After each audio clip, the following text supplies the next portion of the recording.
recognize myself for an opening statement. On April 14th, 2021, President Biden announced the United States would unilaterally withdraw its military forces from Afghanistan. For months before that announcement, the intelligence community and his senior military advisors, including both gentlemen testifying here today, issued dire warnings about the withdrawal's consequences. After the announcement, I, along with other Republican and Democrat members of Congress, urged the president to prepare for the withdrawal and its inevitable fallout. Unfortunately, those warnings were ignored. As the withdrawal date neared, the situation in Afghanistan deteriorated as the Taliban gained significant ground across the country.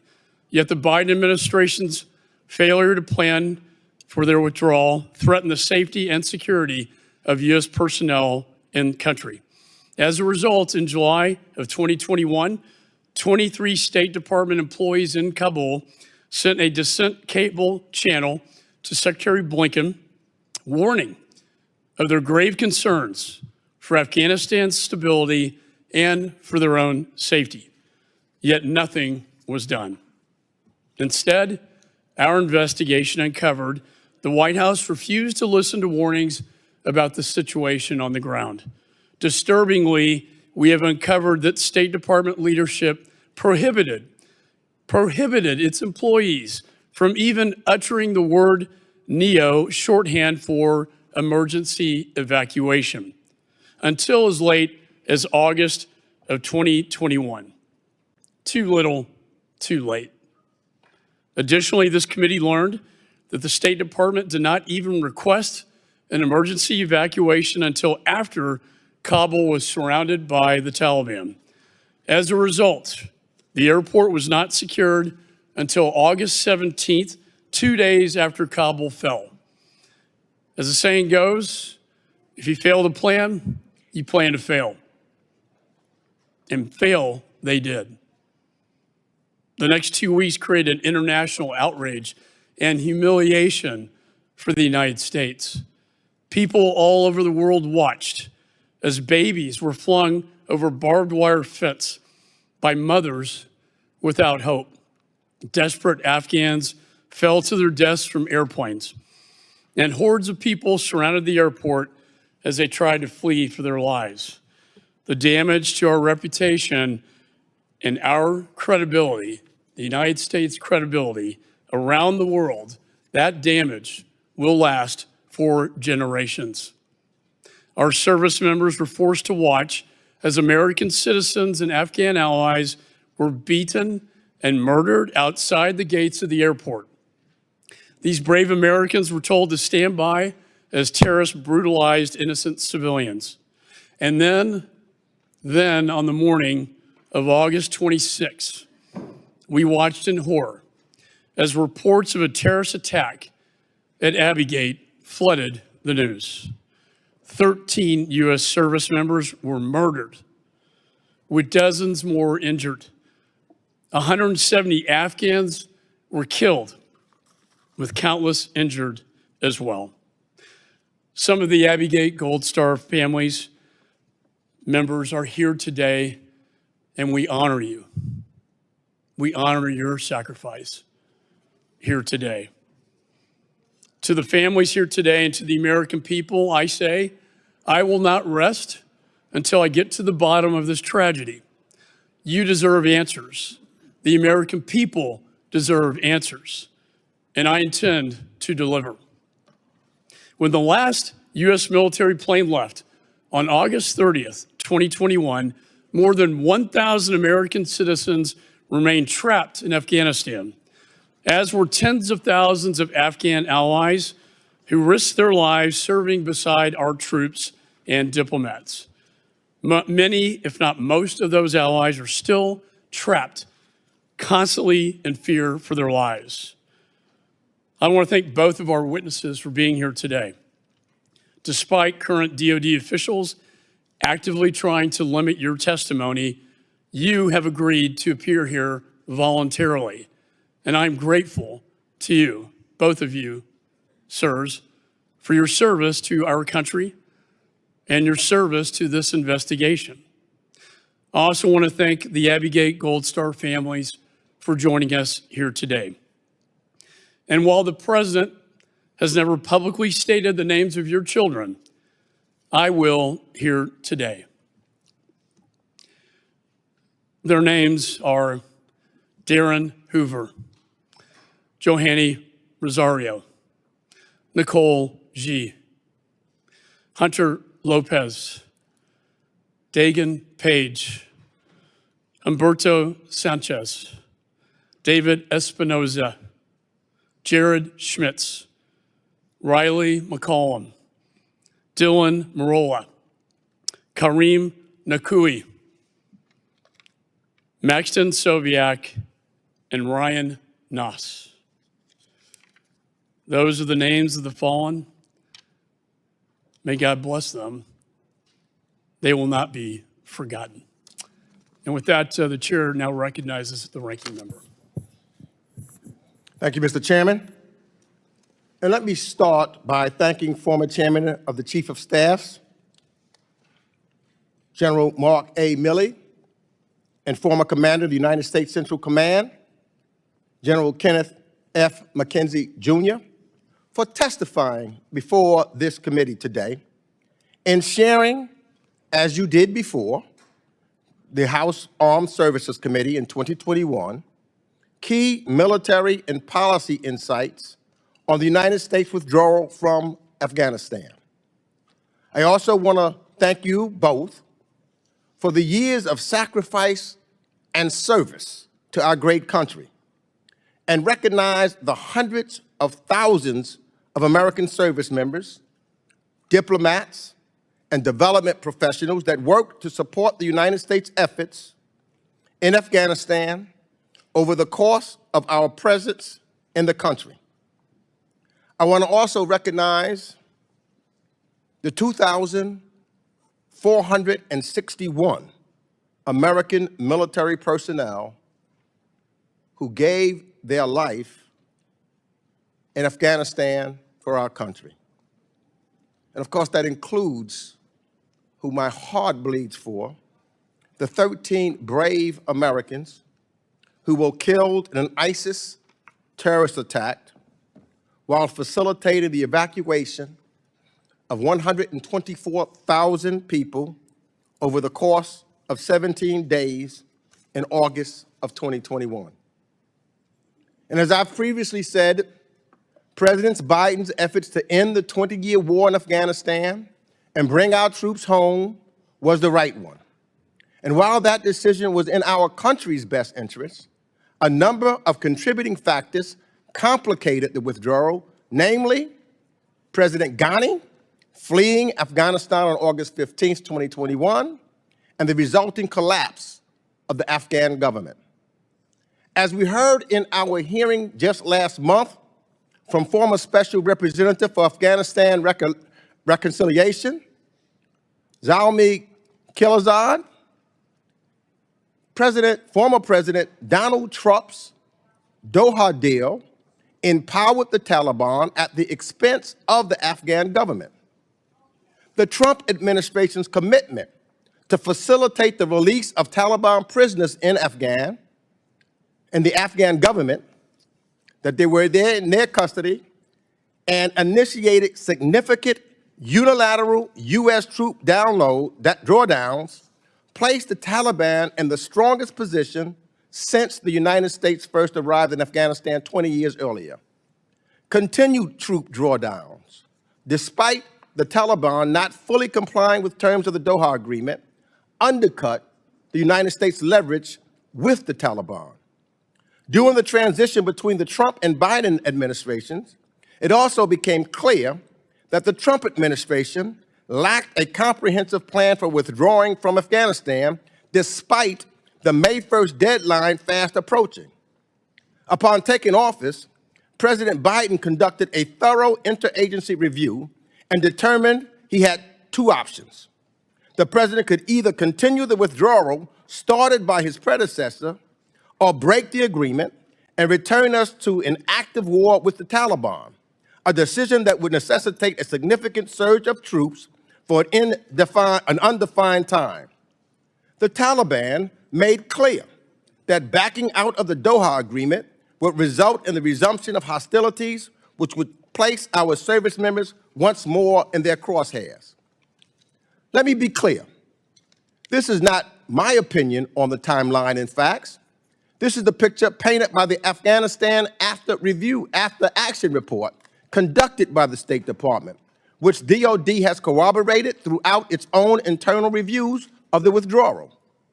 These are the facts outlined by this committee's own investigation, which has been comprised of over 100 hours of transcribed testimony, multiple public hearings, and 11,000 pages of documents produced by the State Department. And I also, again, like to reinforce the importance of broadening the scope of Afghanistan.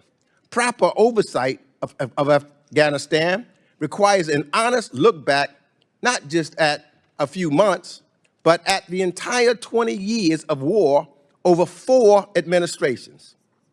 Generals Milley and McKenzie, so I look forward to your continued commitment to truth and transparency today, helping us gain a better understanding so we may learn from our successes and mistakes.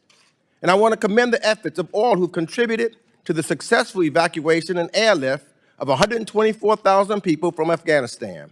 We understand over the course of our interviews and investigations that this was an all-hands-on-deck undertaking, and while I'm thankful such an airlift was successful given the dynamic and chaotic situation on the ground, we must also scrutinize the lessons learned, including from the tragic bombing at Abbey Gate.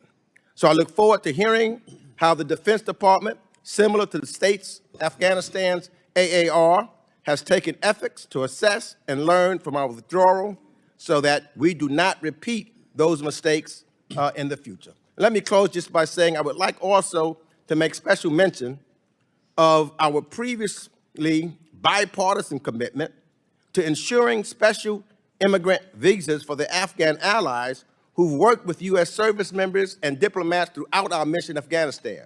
Thus far, the Republican leadership in the House is refusing to increase the SIVs to the administration's requested amount. So I know Chairman McCall and the majority of members on this committee agree that Congress must act on fulfilling our promises to them, and I hope to have your support in working with Democrats on getting that done. And with that, I yield. Ranking Member yields. Let me add to that comment. We are working in a very bipartisan manner to increase the number of SIVs. I think it's vitally important when we talk about Afghan partners left behind to provide the visas necessary for them to get out of there. And I'm pleased to announce, but I don't want to announce the number yet because it's being negotiated, that we will have an agreement. So with that, I'm pleased to have with us here today the former chairman of the Joint Chiefs of Staff, General Mark Milley, and former commander of U.S. Central Command, General Kenneth McKenzie, Jr. Both generals played a pivotal role throughout the Afghanistan withdrawal, but also a pivotal role throughout our nation's history in many conflicts. And I commend you for your service to our nation. Your full statements will be made a part of the record, and I'll ask that each of you keep your remarks to 5 minutes. And finally, as a reminder, today's hearing is subject to the veracity protections of Section 1001 of Title 18 of the United States Code, which makes it a crime to knowingly make any false, fictitious, or fraudulent statements to the committee in the context of this investigation. With that, I now recognize General Mark Milley for his opening statement. Thank you, Chairman McCall and Ranking Member Meeks and members of the committee, and thank you for your efforts and what you're doing. I'm grateful for the opportunity to be here with General McKenzie, and my purpose here today is to help you form a holistic assessment of our efforts in Afghanistan. But most importantly, I'm personally here today, voluntarily, to help the families of the fallen, the 13 fallen at Abbey Gate, and the thousands of fallen and tens of thousands of wounded and countless other members who suffered the invisible wounds of war, to help them get answers. I'm humbled to be here today with 3 Gold Star families from Abbey Gate, and I know the other families couldn't make it, but I intend to contact them in the coming weeks. They know my feelings for them. They know that there are no words by me or any general or any politician or anyone that can ever bring back their fallen.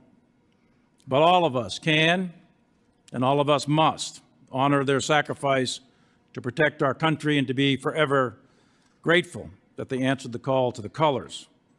Each of them paid the ultimate sacrifice on the altar of freedom, like so many before them, in order to keep our nation safe. And we owe them answers. And I am committed to assist in the effort to get them answers. But we should also not be under any illusion. We're not going to get all the answers here today. It's a process that's going to take a considerable length of time. And we must also recognize that much of the record, in fact, is classified and beyond the scope of this open hearing. So over 2 decades, between 2001 and 2021, about 800,000 of us in uniform in the United States military served in Afghanistan, and thousands of others from many agencies in our government. Of those, 2,461 soldiers, sailors, airmen, and Marines gave their lives. Almost 30,000 more were wounded in action, and countless others suffered those invisible wounds. And that includes the 13 from Abbey Gate. We must always honor all of their sacrifice, each of them, over 2 decades of fighting the Taliban, bringing Osama bin Laden to justice, and ultimately protecting the American homeland.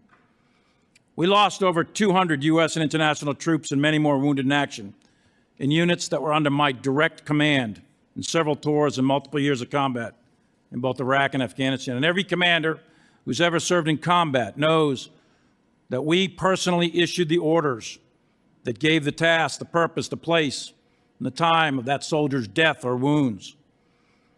And we also know it was the enemy that killed or wounded them. Combat's an unforgiving environment, and those of us who have served in the brutality of ground combat live with that dark reality every day and every night. And we'll live with that for the rest of the days of our lives. There's no military leader who's lost troops in combat who does not know that feeling. So this is personal to me. And I will do everything in my power to ensure that these families and all of our veterans and families know the truth and have the answers. At the peak of our military commitment in 2011, the United States had just over 100,000, or just under 100,000 troops and about 20,000 DoD contractors.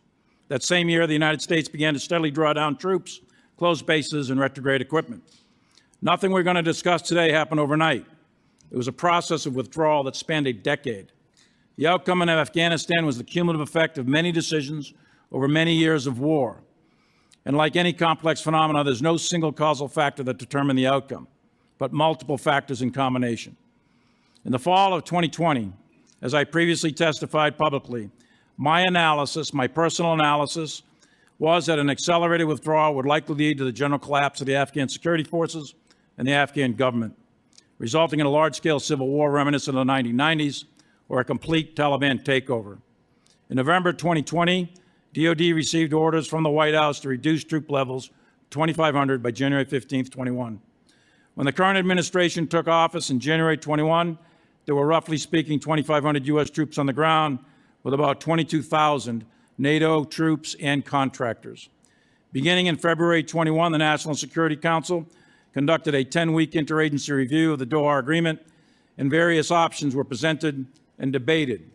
In previous public testimony, I noted that at that time, my analysis, based on my assessment and the recommendations of the commanders, to include General McKenzie, and the consensus of the Joint Chiefs of Staff, was that we needed to maintain a minimum force of 2,500 troops on the ground, mostly special forces, with allied troops and contractors, in order to sustain the Afghan National Security Forces and its government until the diplomatic conditions of the Doha Agreement were met. Without this support, it was my view at the time that it was only a matter of when, not if, the Afghan government would collapse and the Taliban would take control. Again, I previously publicly testified, and I consistently supported a negotiated end to the war, but only if there was a reduction in violence leading to a permanent ceasefire, and there were Afghan-to-Afghan negotiations leading to a power-sharing agreement between the Afghan government and the Taliban. And it was my view that absent those conditions, I was not in favor of a unilateral withdrawal of U.S. forces because of my assessment of the associated costs and risks. The fundamental tension facing the president, in fact, two presidents, was that no one could satisfactorily explain when or even if those conditions would ever be met. And if we stayed indefinitely, then open war would likely begin with the Taliban again, with increased risk of additional casualties. On 14 April 21, President Biden made the formal announcement of his decision to honor the Doha Agreement with a military withdrawal while maintaining a continued diplomatic presence. The Department of Defense understood that our mission was to conduct a retrograde of the remaining U.S. military forces and equipment while leaving a small contingent to defend the American embassy while diplomatic outcomes were negotiated. On 14 August, the non-combatant evacuation operation decision was made by the Department of State, and the U.S. military alerted, marshaled, mobilized, and rapidly deployed faster than any military in the world could ever do. It is my assessment that that decision came too late. The deploying forces quickly took operational control of the airport with significant elements of the 82nd Airborne Division, Marines, National Guard, and Special Forces, along with our CIA partners and selected NATO forces. Additionally, we set up multiple bases to process evacuees in other countries throughout the Middle East, Europe, and CONUS. In short, the United States military performed one of the most incredible evacuations under pressure in recorded history in an extremely difficult, dynamic, and dangerous environment. That performance is due to the individual bravery, competence, and compassion of every private to general who had any role in this NEO. At the end of 20 years, we, the military, helped build an army, a state, but we could not forge a nation. The enemy occupied Kabul, the overthrow of the government occurred, and the military we supported for 2 decades faded away. That is a strategic failure. But the military also provided hope for 20 years to the Afghan people. We provided unprecedented opportunity to millions. In the final days, we gave 130,000 people their lives and freedom at very high cost. And most importantly, we protected the United States from terrorist attack from Afghanistan, which was our original mission, and that mission continues today. There are many lessons to be learned from 20 years of war and the 10-year drawdown of forces and the final evacuation. And Mr. Chairman, I have a lengthier paper for a written testimony that I would like to submit for the record with your permission. Without objection, so ordered. To the American people, the most important lesson, I think, to learn is that your troops, the United States military, from private to general, did all that bravery and duty could ever do. Your military defended you successfully for 20 years and continues to do that. And for that, every American should be eternally grateful. To all the veterans of Afghanistan, hold your heads high, and I know there are several in the room today. Know that you did your duty. Each of you did what your country asked of you under extreme circumstances. Many of you, like Congressman Mass, lost limbs and were grievously wounded. And you did it selflessly with professionalism, courage, compassion, and with great sacrifice. And finally, to the Gold Star families that are here with us today and those that couldn't make it, there's nothing that I can say or do that's going to fill that gaping hole in your heart. But as I've told you before, I'm committed, and I will honor that commitment to get you the answers, to get you to the truth. And I will personally, and I know everyone else will as well, honor your sacrifice and the sacrifice of your loved one. Thank you, Mr. Chairman. I look forward to your questions. Thank you, General Milley. I now recognize General McKenzie for his opening statement. Chairman, thank you, and I'd like to ask that this opening statement Microphone. be submitted for the record. Got it. I'd like to ask that this opening statement be submitted for the record. Without objection, so ordered. Chairman McCall, Ranking Member Meeks, distinguished members of the House Foreign Affairs Committee, I'm here to voluntarily testify today about the military component of our withdrawal from Afghanistan. Before I begin, I'd like to recognize the Gold Star families that are here today. I hope that what we discuss today will reduce their pain. Like General Milley, I am humbled to be in their presence here today. As you are aware, in September 2021, I provided over 10 hours of open and closed testimony on this subject to the 2 congressional committees charged with oversight of military operations, the House Armed Services Committee and the Senate Armed Services Committee. Much of my testimony will of necessity mirror that earlier transcribed testimony. As a theater commander, I will confine my opening remarks to those matters that were under my direct operational control. Specifically, the withdrawal of U.S. military forces and the subsequent non-combatant evacuation operation, or NEO.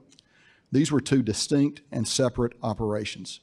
We had detailed, constantly updated plans for each of them. We executed both of those plans, although separated in time. And thanks to the valor and dedication of thousands of men and women in harm's way, we completed both missions, but not without loss of life. We honor the 13 brave Americans who died at Abbey Gate, joining the over 2,400 other service members who lost their lives in this 20-year campaign. Their sacrifice stands with those of our coalition partners and, of course, the Afghans who fought beside us for so many years. I briefed President Trump on a plan to completely depart Afghanistan on 3 June 2020. This plan envisioned the complete withdrawal of all our forces and our diplomats and citizens. It also contemplated the possible withdrawal of Afghans who had served with us. The plan had a number of options, but it was the framework for everything that followed.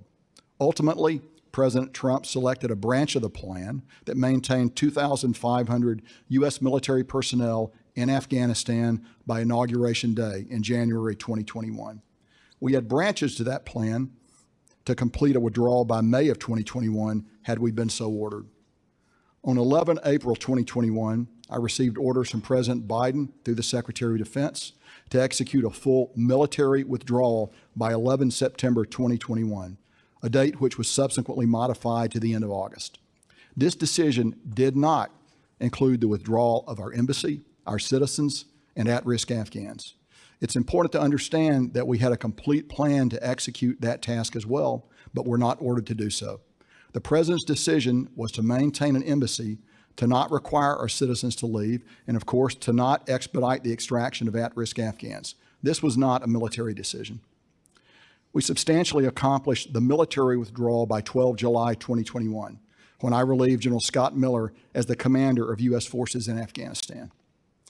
My orders then were to retain a military platform of 650 personnel solely designed to provide security for the U.S. Embassy and Karzai International Airport. During this period, and with minimal to no support from us, the Afghan security forces, and more importantly, the government of Afghanistan, crumbled in the face of Taliban pressure. Orders to commence the non-combatant evacuation operation, bringing out our embassy, our citizens, and at-risk Afghans, were received on 14 August. These dates are important because I believe that the events of mid and late August 2021 were the direct result of delaying the initiation of the NEO for several months. In fact, until we were in extremis and the Taliban had overrun the country. As you are aware, the decision to begin a NEO rests with the Department of State, not the Department of Defense. Despite this, we had begun positioning forces in the region as early as 9 July, but we could do nothing to commence the operation, the evacuation, until a NEO was declared. Our operations at Karzai International from 14 August through our ultimate departure on early 31 August were both heroic and tragic. This was a combat operation of the most difficult sort, carried out in contact with the enemy. We eventually put 5,784 U.S. troops, almost 2,000 more coalition and other forces, 8 U.S. maneuver battalions on the ground at Karzai International. I'd like to talk a little bit now about Abbey Gate. It was a tragic event, one of many that have occurred over our 20-year engagement in Afghanistan.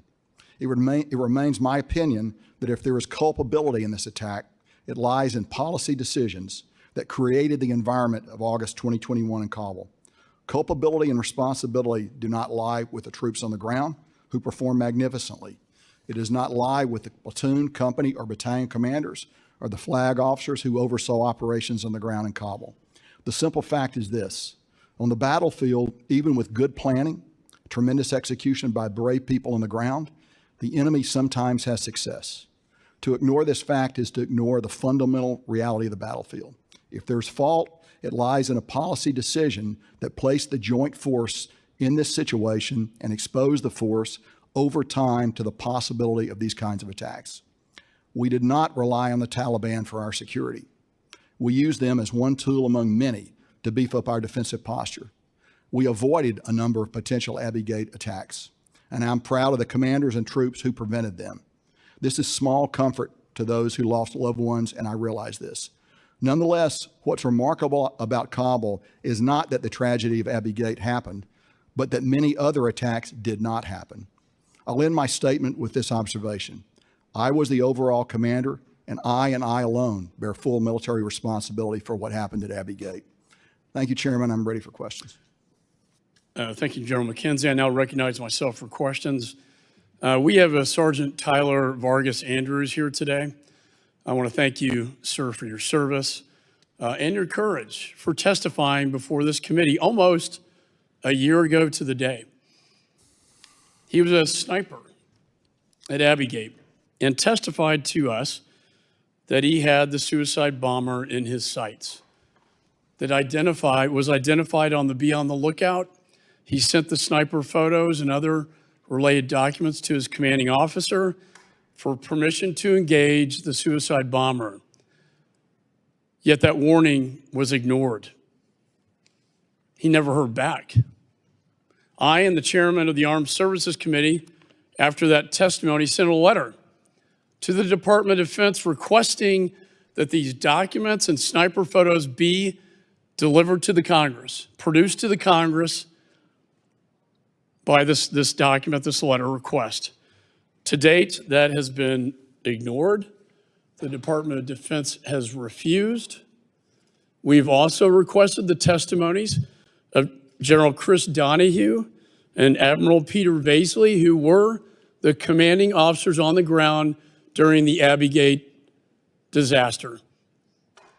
To both of you, to General Milley, do you think that these documents should be turned over to the United States Congress? And do you think that both General Donahue and Admiral Vasley should testify before Congress? Sure, I absolutely do. I believe transparency. You're the board of directors for this corporation called the American government, and I believe that you're entitled to those within the bounds of classification. Absolutely. So whatever documents are out there should be turned over to the appropriate committees of jurisdiction and oversight, and whatever witnesses are needed to establish truth and transparency within the bounds of classification should absolutely happen. Absolutely. That's why I'm here. Thank you. Chairman, I agree with General Milley, and I associate myself with his remarks. So also on accountability, I've asked the State Department officials who was responsible for the catastrophic emergency evacuation. Not surprisingly, they point their fingers at the Department of Defense. But I want to set the record straight. While the DoD helps conduct the emergency evacuation, it's a State Department that is responsible under law for developing the plan and leading the evacuation. Is that your understanding? Yes. The State Department is the lead federal agency for planning and execution, oversight of the execution of the non-combatant operation. And the Department of Defense is in support of, and other departments are in support of the State Department. The State Department's the lead federal agency for NEOs. That's correct. General McKenzie? I agree with that. And it's a State Department responsible under law, again, for requesting the emergency evacuation. Is that correct? That is correct, and I think actually, I think that's done at the ambassadorial level, to tell you the truth. I'd have to check the law, but I think the ambassador can make the decision to execute a NEO, but typically it'll be him or the Secretary of State. And did the State Department, specifically Embassy Kabul, have an evacuation plan for Afghanistan? So, Chairman, every embassy has an evacuation plan for Afghanistan. And Embassy Kabul had a plan, had what we would call an F-77 list, which is the list of U.S. Citizens and their families that are in the country. And we struggled to gain access to that plan and work with them over the months of July until we finally got a decision to execute the NEO, which, as I've already mentioned, occurred on the 14th of August. Now, we worked with the embassy before then, but we didn't have authority to move out and do the things that you have to do to make a NEO happen until the 14th of July, or correction, the 14th of August. And as I noted, we were in extremis at that point. And August 14th, just days before the fall of Kabul and the evacuation of the embassy, August 14th is when they finally put forward this plan? Now, that's when we got authority to execute the plan. That's when you got authority. And you urged the White House and State Department to put pen to paper to develop a plan to get Americans and our Afghan allies out of Afghanistan, correct? Yes, I did. In fact, I was concerned by the middle of July I was concerned about the different pace of Department of Defense planning as compared to Department of State planning. And I took an opportunity then to make representations to the Secretary about my concern over that, the fact that we were moving pretty fast on this. They were not moving fast, and I was concerned that we were going to arrive at different locations just based on it. And I went to the Secretary. We spent some time talking about that, and actually followed up with a written idea on some things that we could do. Sent a letter with 10 recommendations to the Secretary of Defense on that. And is that your recollection, General Milley? Absolutely. The, without breaching things like executive privilege, et cetera, my assessments at the time, and Frank McKenzie submitted assessments, Scott Miller submitted assessments, the general consensus of the military, up through and including the Secretary of Defense, was that the embassy should be coming out, roughly speaking, at the same time we should be coming out. And then after the decisions were made to keep a diplomatic presence there, as the situation deteriorated through the summer and the fall of the provincial capitals, et cetera, we were clearly pressing for early calls to execute a NEO. And they did eventually develop a plan? Well, go ahead on the planning. So they had a plan. Like I said, it's a requirement to have the plan, but it's one thing to have the plan. It's a second thing to do the actual coordination on the plan, to talk about the specifics of execution. So having a plan is one thing, preparing the plan, vetting the plan, coordinating the plan with the people that are going to actually carry you out, the Department of Defense, that's another set of tasks completely. And that was too little, too late. It is my judgment that it was far too little, far too late. Was that your assessment, General Milley? It was, and I would broaden it a little bit by saying it was a pretty consistent assessment by me and other members of the uniformed military, up to and including the Secretary, that the withdrawal of the military forces and the contractors and the NATO forces that went with it would ultimately lead, as I said in my opening statement, to a general collapse of the ANSF and the government. And as I mentioned, the tension was, when would those conditions be made? It was also our assessment at the time that keeping an embassy open in a war zone, which Afghanistan was, and to do that without the presence of the U.S. military and the contractors, NATO, et cetera, that embassy would be untenable. And that was your advice to the State Department and the White House?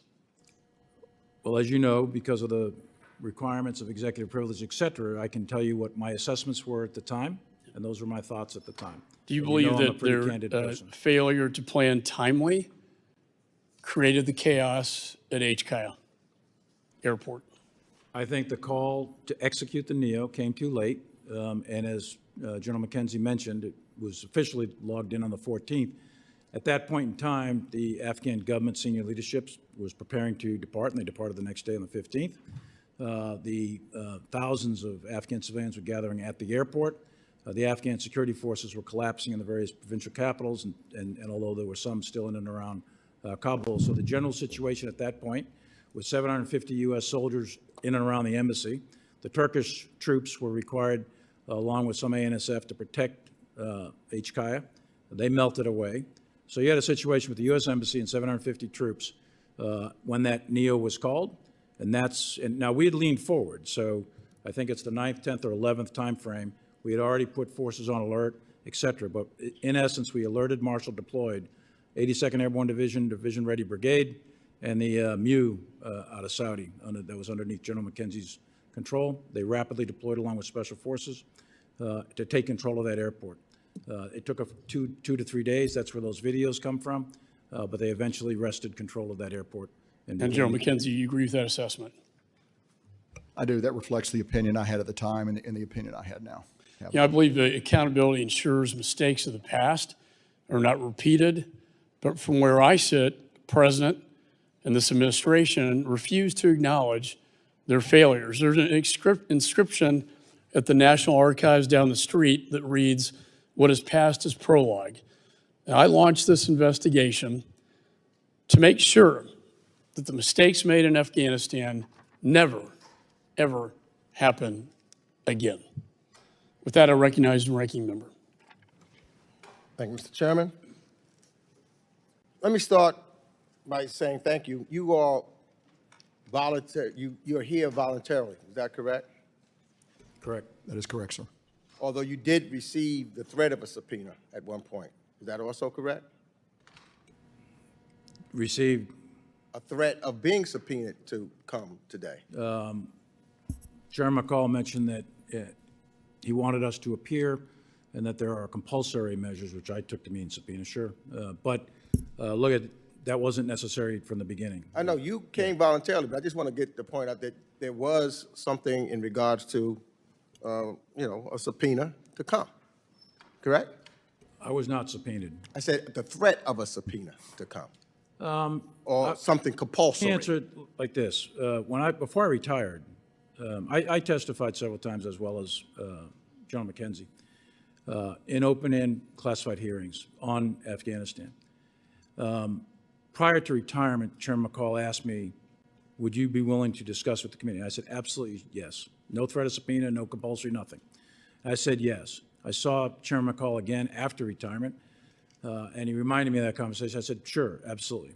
So in January and February of this year, we worked out, some of the details. I said I wanted to go back and review records, et cetera.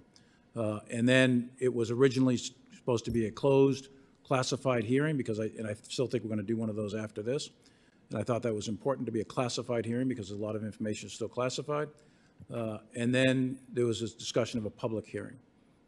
Right, and, so just speaking of that, when you've testified before the Armed Services Committee, is that correct? Testified before the House and Senate Armed Services Committees in both classified and open hearings, and then have testified about Afghanistan and several other testimonies that weren't Same specific with you, to right, General Afghanistan. McKenzie? That's correct, sir. And is your testimony, has anything changed from when you were in uniform and testifying to what you've testified today? Has there anything that you didn't testify to before that you're testifying to now? Is there any change of thought of what took place today from what you testified to previously? In general, for me, everything that I testified before is still true and accurate today, and in open testimony, that would be correct. I have learned more about Abbey Gate because of the investigations. That wasn't available during previous testimonies. For me, it wasn't. But I have since read those investigations and been briefed on them, but they weren't available the first time. So your testimony today is still basically consistent and transparent to your Yes, it's testimony? totally consistent. General McKenzie? That's the same for me. Right, so there's not really anything new that was learned today because you've testified to it before, right? I'll leave that to you all to determine if there's anything new. but I'm I've just asking testified you, before. from your testimony and from what what has been made public and what has been public, Sure. is basically, this is not something So, new. Ranking Member, as I mentioned in my opening statement, much of what I say today is going to mirror the 10 hours of That's my testimony I point, gave that this earlier. is not anything groundbreaking or anything that, is being discovered newly. This is something that has been out in the public from the time that you testified back in 2022, right? Nothing groundbreaking here. Fact of the matter is, let me ask this question. I think maybe it was you, General Milley, said that the framework for what took place during the 20 years, because I think that we should be looking at, if we really want to figure out what went wrong, what we need to fix, we need to look at the entire 20 years of being in Afghanistan, not just the last few months. Would you say that's correct? Yes, and I said that before as well in previous testimony. Now, in the written remarks that I'm submitting for the record, I've elaborated on what I think are, say, top 10 lessons learned, but there's many more. You're not going to learn all the lessons of a 20-year war in short sessions, but I think there's a huge amount of lessons to be learned over the course of 20 years. Should we have gone after bin Laden in 2001 in that winter when we had him more or less from an intel standpoint? We thought we had him located. Should we? Could we have? Yes. Should we have? I think yes. In hindsight, that would have changed the trajectory of the whole war. And there's a whole series of lessons along the way. Specific to this hearing and to help these families, I think the focus is more recent relative to the withdrawal itself and the Abbey Gate and the NEO. But you're correct. A holistic view absolutely, I think, but that's going to take a considerable amount of time. Would you say that the Doha agreement that was done under the Trump administration had some connection to the conditions on the ground when Joe Biden became president course. and leading on up into to what took place at Abbey? There was a nexus there. Is that not correct? Yeah, I think that the end game, if you will, the final, months, I think the framework of that is set by the Doha Agreement, absolutely. So if we're going to study to find out the findings of what we should do, we should be talking about what happened during the Trump administration as well as what took place during the Biden administration, because they are connected. They're not separate. And so if we're serious about trying to figure out what took place and why it took place, we should be looking at both what took place under the Bush administration, the Obama administration, the Trump administration, and is that not correct? Sure. As you point out, 4 presidents. I think there's half a dozen secretaries of defense, half a dozen secretaries of state. There's half a dozen chairmen of Joint Chiefs of Staff. There's another 4 commanders in Afghan. So yes, there's absolutely lessons to be learned through all of this. And the end game, using the Doha Agreement, if you wanted to say that was the start point, sure, there's a lot to be said about that as well. And there is a continuum. As I mentioned in my opening statement, there's no phenomenon like the end of a war. My point is this.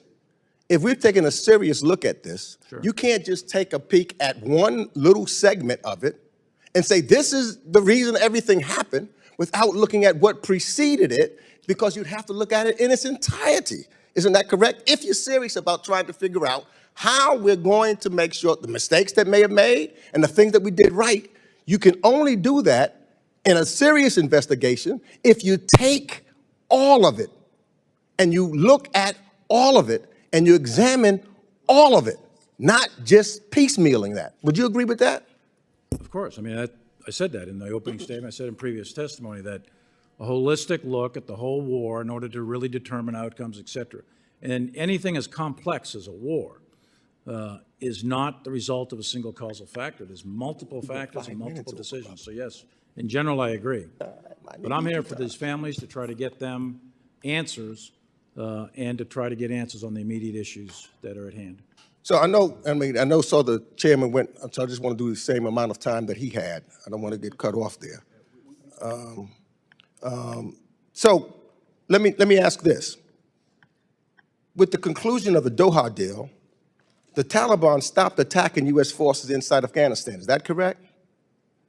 Well, yes, lethal attacks. They committed to not doing that. There were some attacks, but they committed to not conducting lethal attacks. And by my memory, I don't think there was a lethal attack on U.S. forces. So let me ask this, because we're running out of February time. I saw the chairman finished about with 5 minutes there. So, and when the United States committed to the Doha deal, that was to withdraw, and I quote, withdraw from Afghanistan all military forces of the United States, its allies, coalition partners, including all non-diplomatic civilian personnel, private security contractors, trainers, advisors, and supporting service personnel. Is that correct? That was the Doha deal done under the Trump administration. Is that correct? As I recall, I think there was 7 conditions that the United States signed up to and 8 conditions that the Taliban signed up to. And I think you rattled off most of the key ones. It was a very explicit thing. It said you had to go from there were 13,000, more or less, 13,000 U.S. troops when Doha was signed, and then you had to go to 8,600 in 135 days. Let me just do this. I want to make sure. And so therefore, the withdrawal was well underway in January 2021 after President Trump withdrew U.S. forces, notwithstanding concerns about the Taliban's behavior. Is that correct? The withdrawal was absolutely underway. The drawdown of forces was underway. That's correct. So I don't have time, but I would like, because I would like to do a complete investigation.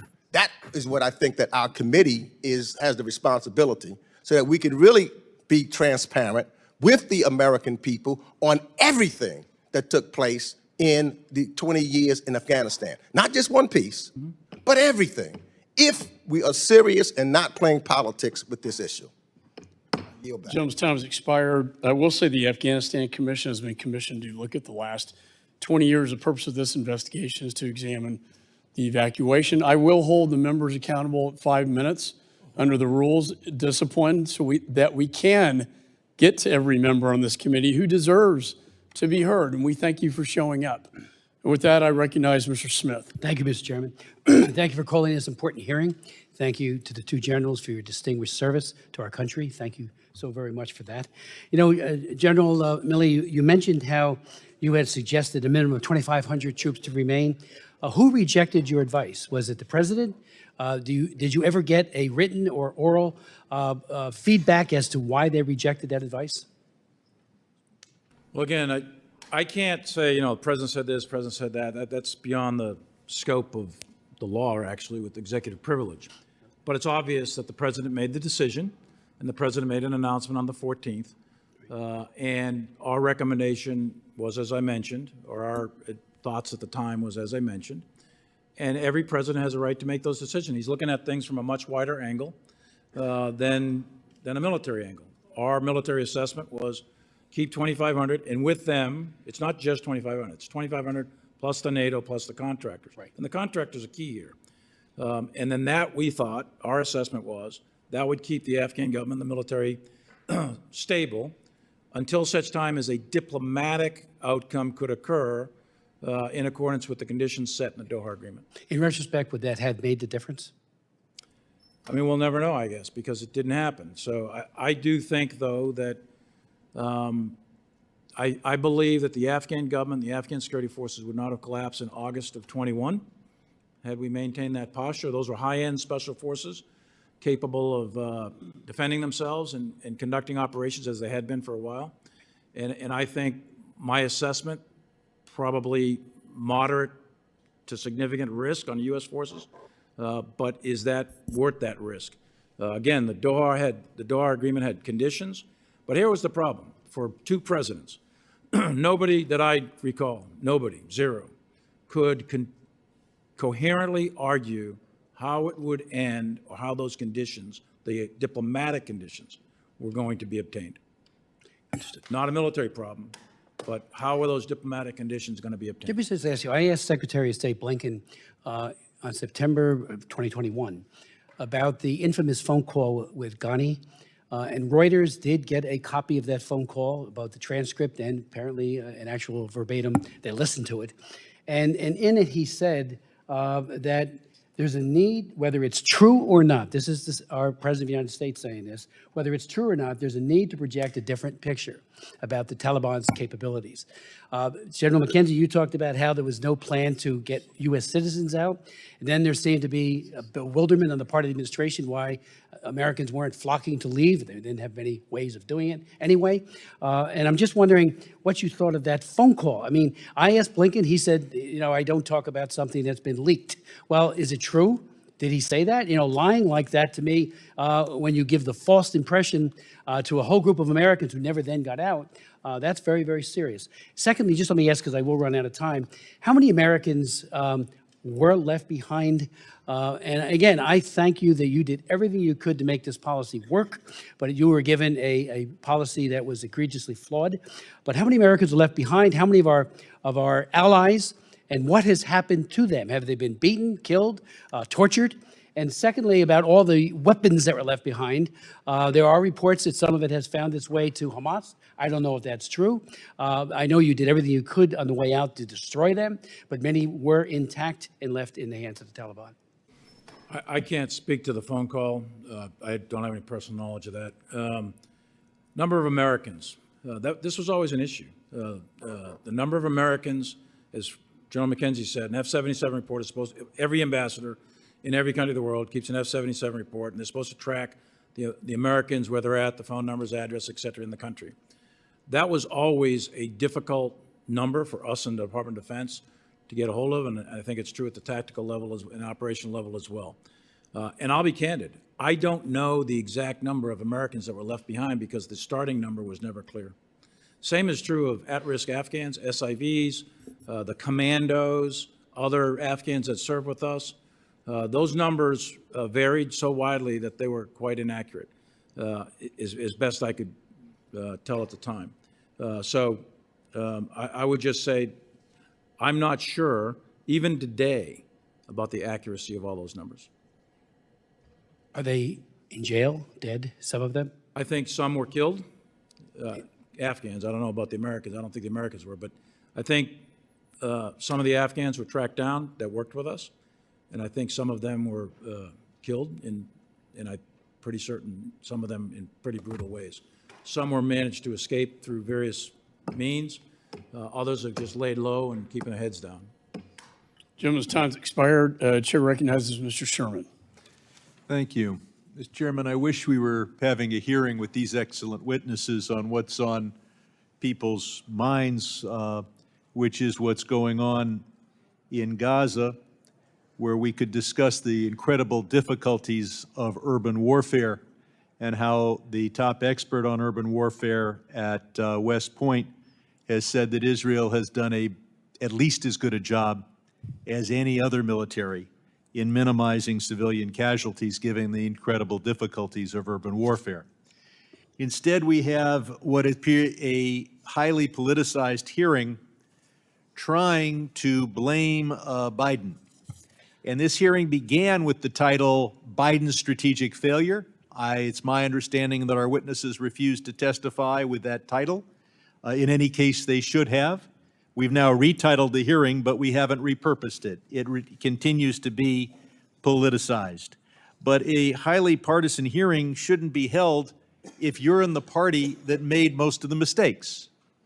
Let's put this in context. We had a real dispute as to whether we should leave 2,500 or so American servicemen there for perhaps this decade and the following decade. The dissent cable argued for that. A lot of the foreign policy establishment argued for that. But Trump promised the American people every single American soldier would be out. And from that point, we had no bargaining position. That's why the chief negotiator, said that it was well known by 2018, by the end of 2018, that we are hell-bent to get every person out. And so what kind of agreement did we enter into in Doha? Supposedly by the best negotiator in the world, then President Trump. It is an agreement that says it's okay for the Taliban to treat 12-year-old girls like sex slaves. No provision prohibits that. Nothing prohibits the Taliban from killing people because they're part of the LGBT community. Nothing prohibits them from killing someone because they convert from Islam to Christianity. All they're required to do is talk to the Afghan government. They talked, perhaps, and then they assumed total power. And we could do nothing about it because we had promised the American people that absolutely every soldier would be out. And of course, right before the election, Trump promised to have them all back by Christmas of 2020. The Trump administration lost 59 of our servicemen, 152 of our contractors, accomplishing absolutely nothing. We surrendered in 2020. We could have surrendered in 2017. But perhaps the most extreme partisanship has arisen when so many members of this committee have attacked President Biden supposedly for not bringing back the, quote, $85 billion, I think it's closer to $8 billion, of equipment that we left behind. Now, this equipment was in the hands of Afghans who had plenty of use for it. They could keep it for their own defense. They could sell it to the Taliban. They did not choose to bring it back to us and return it. So I'll ask General Milley, was there a way for us to go all around Afghanistan and demand the return of our equipment? This is assuming, I realize that at the time we hoped that the Afghan armed forces would use that to resist the Taliban. But if we had realized that they were going to cave immediately, could we have taken that equipment away from all these Afghans with no casualties? No, of course not. So we would have incurred very substantial casualties if we had done what so many on the other side of the aisle have suggested, and that's somehow get back our equipment. Now, how does our withdrawal from Afghanistan compare to our withdrawal well, actually, I have another question. Biden came in January 2021. Was there a comprehensive plan at that time to both withdraw absolutely every one of our servicemen, because that was the promise Trump had made to the American people, while withdrawing in an organized way with no American casualties? Was there a complete plan ready to go at that time? So 2 points, if I go back to the equipment just very quickly.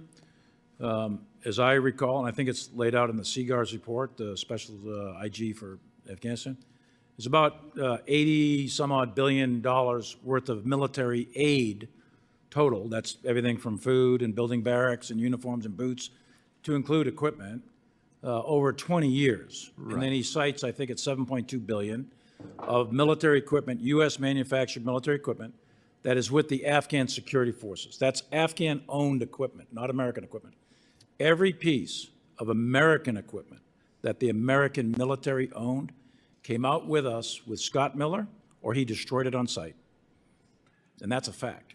So the idea that the American So this attack on Biden for not taking the equipment back is total Chair bunk. recognizes Mr. Wilson, South Carolina.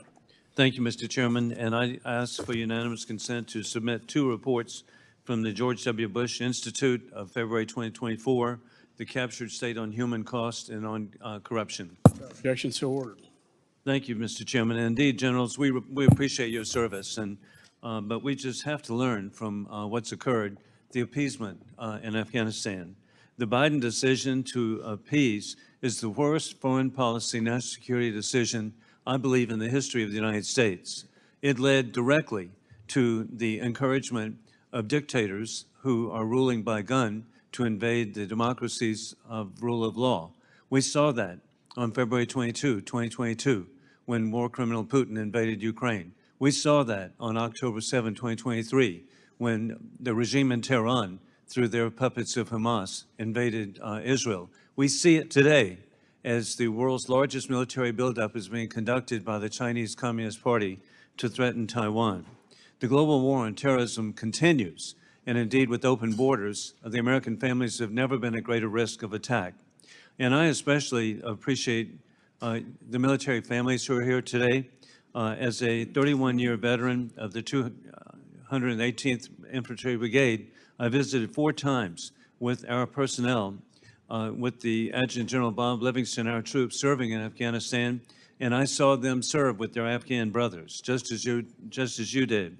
And due to encouragement by my wife, I'm particularly grateful my oldest son, Alan, received a CAB in Iraq, my second son, a doctor at Baghdad International Airport, my third served at the southern border and also served in Egypt, and my youngest son served under your command a year in Afghanistan. And to me, the Biden decision that led to the 13 deaths of the persons at Abbey Gate, the service members, is just inexcusable.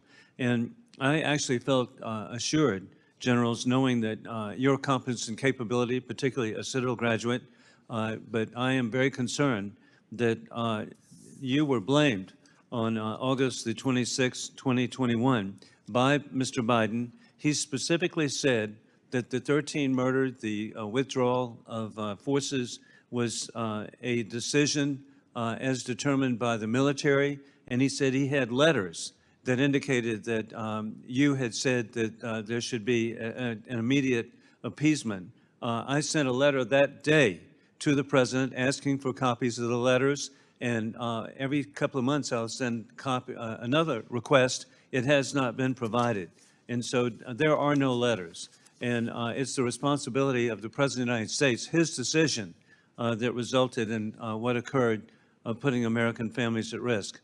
With that, and indeed the Doha Agreement, each of you, was there a violation? It was conditions-based, and were there violations by the Taliban of the agreement? I'll let John McKenzie give the specifics, but yes, the Taliban violated every condition of the agreement except lethal attacks on U.S. forces from the time they signed the agreement all the way to the end. Yes, they were in violation. They didn't renounce al-Qaeda. They didn't do Afghan-to-Afghan negotiations. They didn't, there's a whole series of conditions in the Doha Agreement that they didn't do. No, that's correct. Every condition except the one narrow condition about attacks on U.S. and coalition forces. And in particular, actually, they stepped up intensely attacks on Afghan forces during this period because we had agreed to actually withdraw substantive air combat support from the Afghan military during this period of time, and they took advantage of that opportunity. And I appreciate that President Donald Trump has indicated it was conditions-based. The conditions were violated, and that would have led to his view of maintaining the Bagram base. What is your position? So my position on Bagram was it linked to my recommendation, my position then and now, that we should have held at 2,500. At 2,500 U.S. forces, if you also assume that will allow the Afghans to stay in the fight, you can maintain a viable base at Bagram. And I consider indeed, Bagram would be critical. protecting American families. And hey, as we conclude, we still have a president making bad decisions, and that is that we had 7 weeks ago, 3 young Americans were killed, Army reservists from Georgia. And this was a decision of the President, Mr. Biden, who did not follow through on trying to stop these attacks on our troops by the puppets of Iran. And we've lost 3 service members, over 40 injured. And the President needs to take this seriously. We're in a conflict for existential of our country. Thank you. Gentleman yields. Chair recognizes Mr. Crow. Thank you, Chairman. Thank you, Chairman Milley and General McKenzie, for your service then and for coming voluntarily to testify and provide really important information to the committee and to the Gold Star families. And I join you in extending my condolences to the Gold Star families for making the ultimate sacrifice, a debt that certainly we can never repay.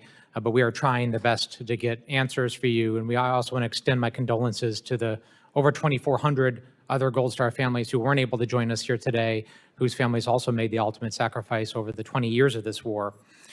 My criticisms of the withdrawal, the missteps and the problems are well documented. There were certainly issues that have to be addressed, and I've been very clear about that, and I've endeavored to get answers with my colleagues. But I also want to provide some really important context, and that is ending wars is never easy. And ending wars is never clean. And in fact, as you all know better than me, retrograde operations, withdrawal operations are some of the hardest and most dangerous things that we ask our military to do. So I want to provide some of that context. Chairman Milley, you said in your opening that the Doha agreement that President Trump and his administration entered into with the Taliban required the complete withdrawal of U.S. forces and diplomatic. That was the agreement that the Trump administration entered into. You said that had we not complied with that agreement, that there would be, quote, open war with the Taliban, right? That they had kept their agreement not to attack U.S. forces, which allowed us to withdraw and reduce our footprint. So here today, had we not withdrawn and not ended the war, would we be at open war with the Taliban? I think the probability is greater than not that the Taliban would have reinitiated combat operations on 1 May or 2 May. The Doha Agreement says all force out by 1 May. The current administration, the State Department negotiated with the Taliban to get that extended, Zal-Khalilzad did, to get that extended until September, I guess it was, to buy some additional time. But there's little question in my mind that had the United States, that either president's agreement to withdraw, if we didn't withdraw 100%, then we would have been back at war with the Taliban. That's right. General McKenzie. I generally agree with what General Milley said, but when we always thought about keeping 2,500 beyond, we thought it needed to be coupled with an aggressive negotiation program with the Taliban, one that was perhaps had a few more sticks and not all carrots. So I think you needed to change your approach to negotiation if you decided to stay. We'll never know.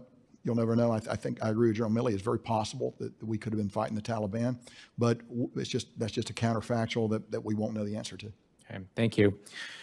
On the issue of a NEO, I actually was one of those voices that joined you and called for an earlier NEO. And that was something that I thought would have been better and could have led to a smoother evacuation, but not a perfectly clean one. Because NEOs are hard, and one thing I want to talk about is this issue of who we evacuate, right? You talked about getting counts on U.S. citizens, but the simple fact of the matter is the United States nowhere ever requires its citizens to register with the State Department. So in no instance do we ever fully know what Americans are on the ground in any situation. Is that correct? I think that's 100% correct, and you'll see it playing out today in Haiti. You saw it in the Sudan. You saw it in Ukraine. You saw it in many other places. Very, very difficult. It's a voluntary thing. People are encouraged to register with the embassy, but I don't know of any compulsory requirement to do that. And also, when we evacuate American citizens in Afghanistan, many of those were in fact dual citizens. Is that accurate, General McKenzie? That's correct, yes. And many of those folks actually had non-American citizen family members. Is that right? That is correct. So many of them, not until the last moment, wanted to evacuate until they knew that there was a crisis because they didn't want to leave their family. Is that accurate? I think you are absolutely correct. So even if we had started a NEO earlier, that doesn't mean at the end of the day there wouldn't have been a rush and a crisis as the Afghan government and security forces collapsed because people finally realized they needed to get out. That probably wouldn't have changed even if we had started the NEO earlier. Hard to know, but that's certainly a possibility. Last piece is the part of the story that is not yet written, and that is our partners, our friends, our Afghan allies who are still there. We have an obligation to get them out. There's a bill called the Afghan Allies Protection Act, a bipartisan bill. I'm going to thank Mr. Baird over here, who's a co-sponsor of that. And I would encourage all my colleagues who are here, who are not yet co-sponsors of that bill, to sign on, because we can still do right and save lives by passing this bill and providing a pathway for our friends to get out. With that, I yield back. Yields. Chair recognizes Mr. Perry from Pennsylvania. Thank you, Mr. Chairman. Gentlemen, thank you for your service. We honor the Gold Star families and the service members here today. General Milley, General McKenzie, was the ROE, were the rules of engagement at the time of the Abbey Gate incident sufficient for service members like Tyler Vargas to protect themselves?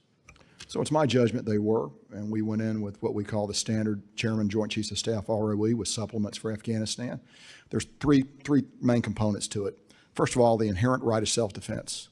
A U.S. service member anywhere in the world at any time has the right to defend him or herself against a threat. It does not have to be an action that you're defending against. It can be intent interpreted.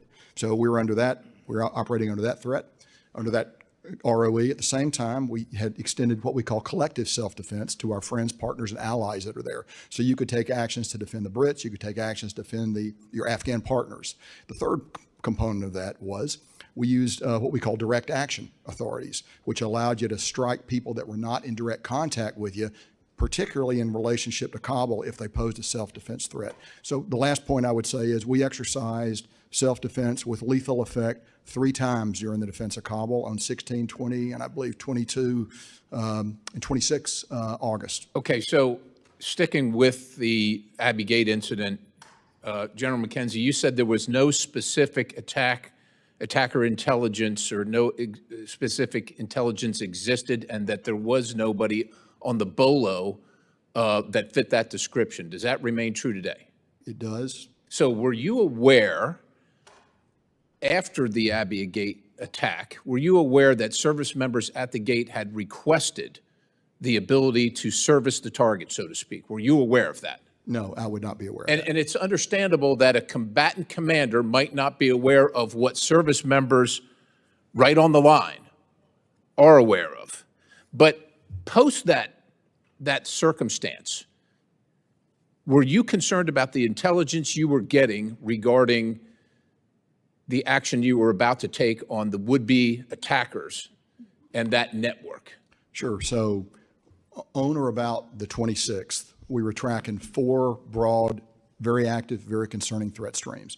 We were looking at the threat of a vehicle-borne Right. IED, a person-borne IED, which actually was the modality of the Abbey Gate attack. Right. We were looking at indirect fire, rockets and Right. mortars, and we were looking at an insider attack, someone who gets in and blows himself up in the terminal. Right. So we had dozens of, and But you had nothing fitting the description of what your service members on the gate, on the line we had a lot had. of descriptions of men and So when the service member on the line is looking at the attacker based on the description and he's got the rules of engagement, but the rules of engagement at that point require him to check with his commander, go up the line. and he does not get approval.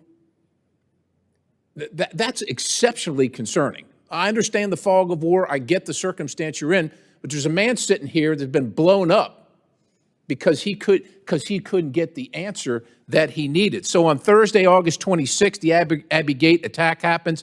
3 days later, on August 29th, the drone strike occurs. Now, you said that we had up to 6 Reapers following this car around for 8 hours, and that I think up to 60 pieces of intelligence that proved that these were the people that had just attacked the Abbey Gate. No, sir, that's not correct.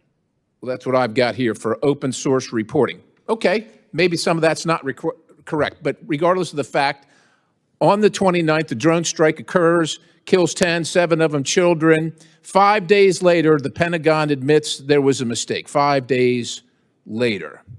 General Milley, when did you know that the drone strike was a failure? When did I know that the Drone strike strike was a mistake? on the civilian taking water to his family Yeah. was a failure. No, I remember. When did I know it? I probably. It was 5 days before the Pentagon said it was a mistake. When did you know? Probably day 4, day 5, in that range. I didn't know it right away, if that's what your question is. And who did you tell when you knew? Well, I think it came up through me to the Secretary of Defense. I Say don't that remember again, the from exact- you to the SecDef? Well, it would have come from General McKenzie would have called me. I don't remember the specifics, but General McKenzie would have called me and said, we have an incident that. Does was a anybody else in the Biden administration know at that point that it's a failure? mistake. I honestly don't know. Because the whole time they're telling us secondary explosions, we got the target, lying to the right. American people, not having a clue. Who did you tell? I tell the Secretary of Defense, and of course, if we have a principals meeting, we go through the details of the strike. But I guess I'm trying to. If you're saying, did I tell the President of the United States or whomever, other than the Secretary of Defense, that there was a mistake? I think, and I'm doing this from memory, I think Frank McKenzie, General McKenzie, would have called me, and I would have informed the Secretary of Defense, or he would have called the Secretary of Defense, which is his chain of command, and I might have been in there at the time. I don't recall the actual date time group, nor the individual that I mentioned to. But for several days, it was my impression that the procedures were executed correctly and that we struck a target that we thought was an enemy. There was a mistake made. It's a tragic mistake It's huge. of war. And we lied to the American people for 5 days and all these families We who were thought. lying, though, Congressman. Lying implies we were intentionally trying to deceive. That is not what, I know that's not what I was doing. It's a pretty big mistake, sir. I yield the balance. Gentleman yields. I ask unanimous consent to allow Representative Miller Meeks of Iowa to sit on the dais and participate in today's hearing without objection. So ordered. The chair now recognizes Mr. Schneider. Thank you, Mr. Chairman, and General Milley, General McKenzie. Like my colleagues here, I want to thank you for your distinguished service to our nation. We're very grateful. I personally share your compassion and gratitude and extend my condolences to the Gold Star families here and all those who lost loved ones, the more than 2,400 who made the ultimate sacrifice over the nearly 20 years of action in Afghanistan, as well as the thousands wounded, both with injuries that are visible and those that are not. Paraphrasing some of the things that I've heard today, no single factor determined the outcome, is I think something you've said. 20 years of decisions, actions, successes, and failures all contributed to what ultimately happened in Afghanistan. You said there was a whole series of lessons along the way. And if I come to something, General Milley, I think if I got it right when you were talking with my colleague, Ranking Member Meeks, that the start of the end was the Doha Agreement in 2020. Is that fair? I think that's a way that an historian could look at it. You could also start it in 2011 when there was a decision by the Obama administration to begin the drawdown. It's a 10-year process of drawdown. The end game itself, I would probably peg it at Doha because it's a continuum of unbroken cause and effects from that moment to at the end. I think that's fair. It's hard to put one point, but what were your thoughts at the time of the signing of the Doha Agreement in 2020? Well, the military was not consulted on the Doha Agreement, nor would I necessarily expect to be, but that was a State Department operation that was done under Secretary of State Pompeo with Sal Khalilzad as the ambassador to do the negotiations. I was not consulted. It was an 18-month process, so it actually begins before I became the chairman. It begins under General Dunford. So that process goes on. I don't know what General Dunford knew, but I don't think he knew much about it. We knew there was a negotiation going on, the specifics of which we didn't know the terms of the negotiation. I found out about that from Secretary Esper after the fact, and then it was then, and then a week or two later, we found we were given the classified annex to the Doha Agreement. But no, we didn't participate in the development of the terms nor the negotiations. And when the decision was made to draw down to 2,500 troops by, I think you said Inauguration Day, did you see that as something that was sustainable, get to the ultimate goal, or did that put U.S. forces at undue risk? My assessment at the time was that 2,500 U.S. troops, and again, these are high-end Special Forces troops, 2,500 U.S. troops with the contractors with NATO was the min force necessary in order to buy the time to ensure the conditions were going to get met and result in a satisfactory negotiated settlement with the government of Afghanistan and the Taliban. Obviously, that didn't happen. But at any time between the Doha Agreement and January of 21, when we were at 2,500, or even April and ongoing, was the government involved in the negotiations? Was there evidence of progress being made in the negotiations between the Taliban and the government that would give confidence that we could achieve the conditions that were laid out in the Doha Agreement? I don't actually know that. I think that's probably a question for the State Department, because they would probably have better visibility. I don't think, I'm almost positive that there were no substantive negotiations between the government of Afghanistan, the government of President Ghani, and the Taliban. Now, there may have been some back channel stuff. There might have been some stuff that I'm not aware of, but I am not aware of substantive negotiations between the government of Afghanistan. And in fact, the Doha Agreement, that's one of the requirements, one of the conditions is that one of the conditions is a reduction in violence for a specified period of time. I think it was 90 days, if I remember. And then that was supposed to lead to a permanent countrywide ceasefire. And then that would lead to a negotiated settlement between the government of Afghanistan and the Taliban. Obviously, the Taliban didn't adhere to those conditions. They blew through those, but that was part of the Doha Agreement. And that, I think, and I know you had Dr. Khalilzad here before, I think that's kind of what he was trying to make happen, but it never happened. I understand I'm almost out of time, but the goal was to have that negotiated agreement. The Taliban quickly, I think, recognized that they didn't need to negotiate with the government. The government was weak, and they could achieve their goals by other means. At what point, if any, and this is to both of you, would you mark the tipping point where the outcome was all but certain? It was probably long before August of 2021, I imagine. I would say 2 points. One is the Doha Agreement, because it was negotiated between the government of the United States and a State Department designated terrorist organization, the Taliban, and it was a bilateral agreement, that kind of pulled the rug out morale-wise from both the Afghan security forces and the government itself, because at that point they knew with certainty that there was a date certain now. Right. So I think that probably had a significant effect. Historians are going to have to figure out exactly what that effect is. The actual observable tipping point of the collapse of the Afghan military, et cetera, that clearly is in July. As you start looking at when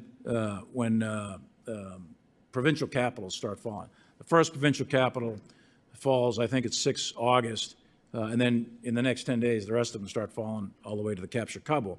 But it's at the end of July, sort of right at the beginning of August, it becomes evident that the Afghan security forces are crumbling, and we are in it, and that's where the whole NEO thing comes up. Thank but you. that's about the timing. All right, General Gentleman's McCauley, thank time's you for the extra time. I yield expired. back. Chair recognizes Ms. Wagner. I thank you, Mr. Chairman, and I thank our witnesses for their time and their service to our country, recognizing certainly our Gold Star families that have joined us and those that have not today. One of the 13 lost at Abbey Gate was from my community in Missouri, Lance Corporal Jared Schmitz. And I also want to remind our viewers and our colleagues here today that the title of this hearing, of this particular hearing, is an assessment of the Biden administration's withdrawal from Afghanistan by America's generals. Even today, 2.5 years after the Biden administration's botched withdrawal, after countless hearings, roundtables, and briefings, the incompetence that led to the abandonment of Afghanistan absolutely astounds me. The administration ignored the advice of allies, experts, and military leaders, blowing past warning sign after warning sign as it allowed Afghanistan to collapse. The total betrayal of our U.S. military servicemen and women, of our allies, of Afghanistan, and the subsequent chaotic, shameful withdrawal has seriously damaged our credibility as an ally and a leader. And because of the Biden administration's actions, American communities are less safe, and the world is much more dangerous and unstable. We are paying the price now, with conflicts roiling every corner of the globe.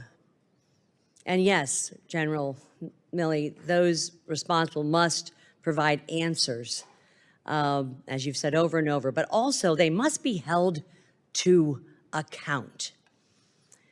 General Milley, General McKenzie, I ask the following questions not just as a member of Congress, but also as a mother of an Army Ranger who served under your command in combat in Afghanistan.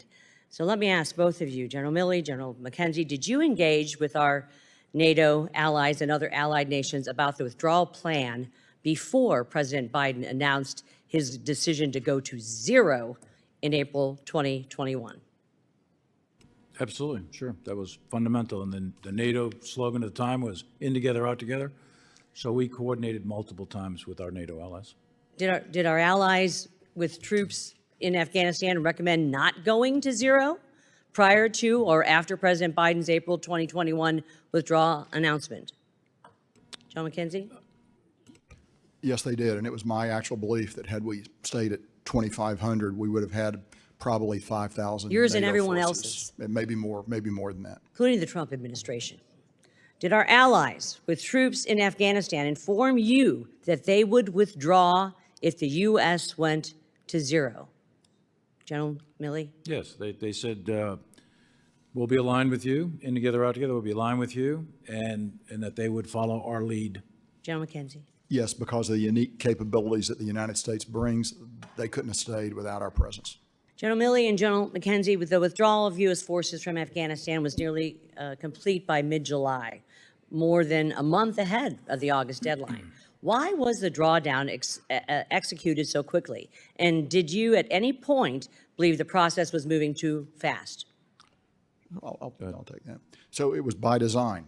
From the very beginning, we wanted to get out as quickly as we could because we believe speed brought safety, and it would also give us a cushion in case unanticipated problems And what arose. objectives, threat assessments, or orders were driving the speed?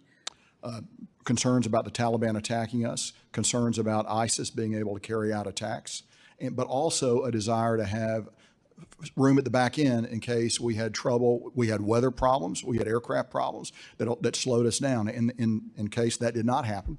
It's now clear, sir, that the Afghan military and some of our allies, for that matter, were not ready for how quickly the U.S. Withdrawal occurred. Did you ever consider or advise that the pace of the drawdown slowed to ensure the Afghan military was able to successfully transition? If so, why was such action not taken? So the Afghan military was read in from the beginning about the pace of the withdrawal. And frankly, ma'am, I don't believe that waiting another 30 days would have had any material impact at all on the One Afghan quick other military's question, ability. and I thank you so much. General Milley, General McKenzie, has the Taliban been carrying out a campaign of retribution, reprisals, and revenge killings against the Afghan allies that we left behind? I believe yes. Absolutely, systematically. Systematically. I yield back. General yields. Chair recognizes Mr. Phillips. Thank you, Mr. Chairman. Chairman Milley, General McKenzie, thank you for your sacrifices. To my colleagues on both sides of the aisle who have served in uniform, thank you for yours. To all of you in this room who might have served, I'm grateful. And particularly to the Gold Star families in the room. If you might just raise your hands, those of you here are representing loved ones. Okay. I'm one of you, and thank you for holding that up. I'm one of you, and I know how you feel. I've been looking for answers my whole life after having lost my father in Vietnam. You can imagine the questions I have to this very day. With the help of Chairman Milley's office and the chairman himself, I was able to go back to Vietnam for the first time in my life in March of last year. I went to the very dirt where my father took his last breath. And I can tell you from that experience, it is where I took my first. And when I came home, I recognized two things. First of all, one of the answers is this little piece of plastic. It's the voting card that we use in the House chamber in the Capitol. It's where we make decisions that can make life and also take life. It's true in the White House. It's true with our generals. It's true with our armed services. And the weight of that is something that changed me forever. But what I also recognized is how remarkable the hospitality of the Vietnamese were when I was there. The People's Army, our own people in Vietnam, how gracious, how hospitable, how kind, how caring, and how meaningful they saw my return. And my question to you, General, both generals, is this: what do we need to start doing today in Afghanistan to ensure that families here and families of the 2,400 others that lost their lives can one day return to Afghanistan and have that same blessing that I had to visit the dirt where my father was killed? I'll be candid, Congressman. I don't think there's anything immediate. It will take years upon years upon years.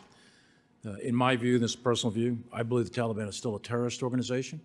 I still believe that they conduct incredible, horrific retribution inside their own country, and I would not recommend to any family member at this time to return. There is probably some diplomatic initiatives that could be done in the years ahead, but the Taliban... And that's my question, sir, is you know, my return was 54 years later. Exactly. What do we need to do now? It'll be 10, many years. 20, 30 years to plant the seeds so that people can return.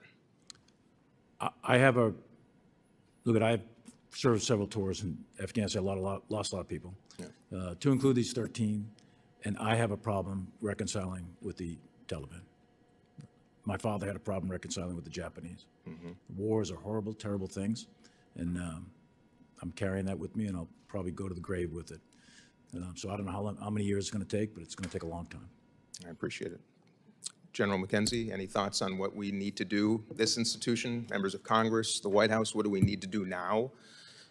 Well, I think, Or 50 years from now, others can go back. frankly, our principal concern with Afghanistan right now should be the fact that al-Qaeda and ISIS have the opportunity to gather strength in ungoverned spaces with clear desire to attack our homeland. So I think we should begin with concern about that. And Let's talk about that. What should we be doing on that account? It's more difficult now than it was before, obviously. What should we be doing now? So I think we need to continue to resource U.S. Central Command so they have the opportunity to do surveillance into Afghanistan. I'm out of that picture now. I don't know what they do, but I think we need to keep an eye on it. I think that's very important. In the long term, I believe it is decades away before there's going to be any rapprochement with Afghanistan, particularly given their unusually and specifically horrific treatment of women, children, human rights issues, and they seem to embrace that. I agree with the chairman that the Taliban is a terrorist organization. They themselves don't have a desire to attack us in our homeland, but they do harbor entities and organizations that do have a desire to do that. And I think right now it's hard for me to get beyond that relentless focus. I understand, but I have about 50 seconds left. The U.S. has a history of making war, sometimes successfully, sometimes not. We also have a tradition of making peace, sometimes successfully, sometimes not. But looking to success and prospectively, we've made a lot of our former enemies our dear friends and allies.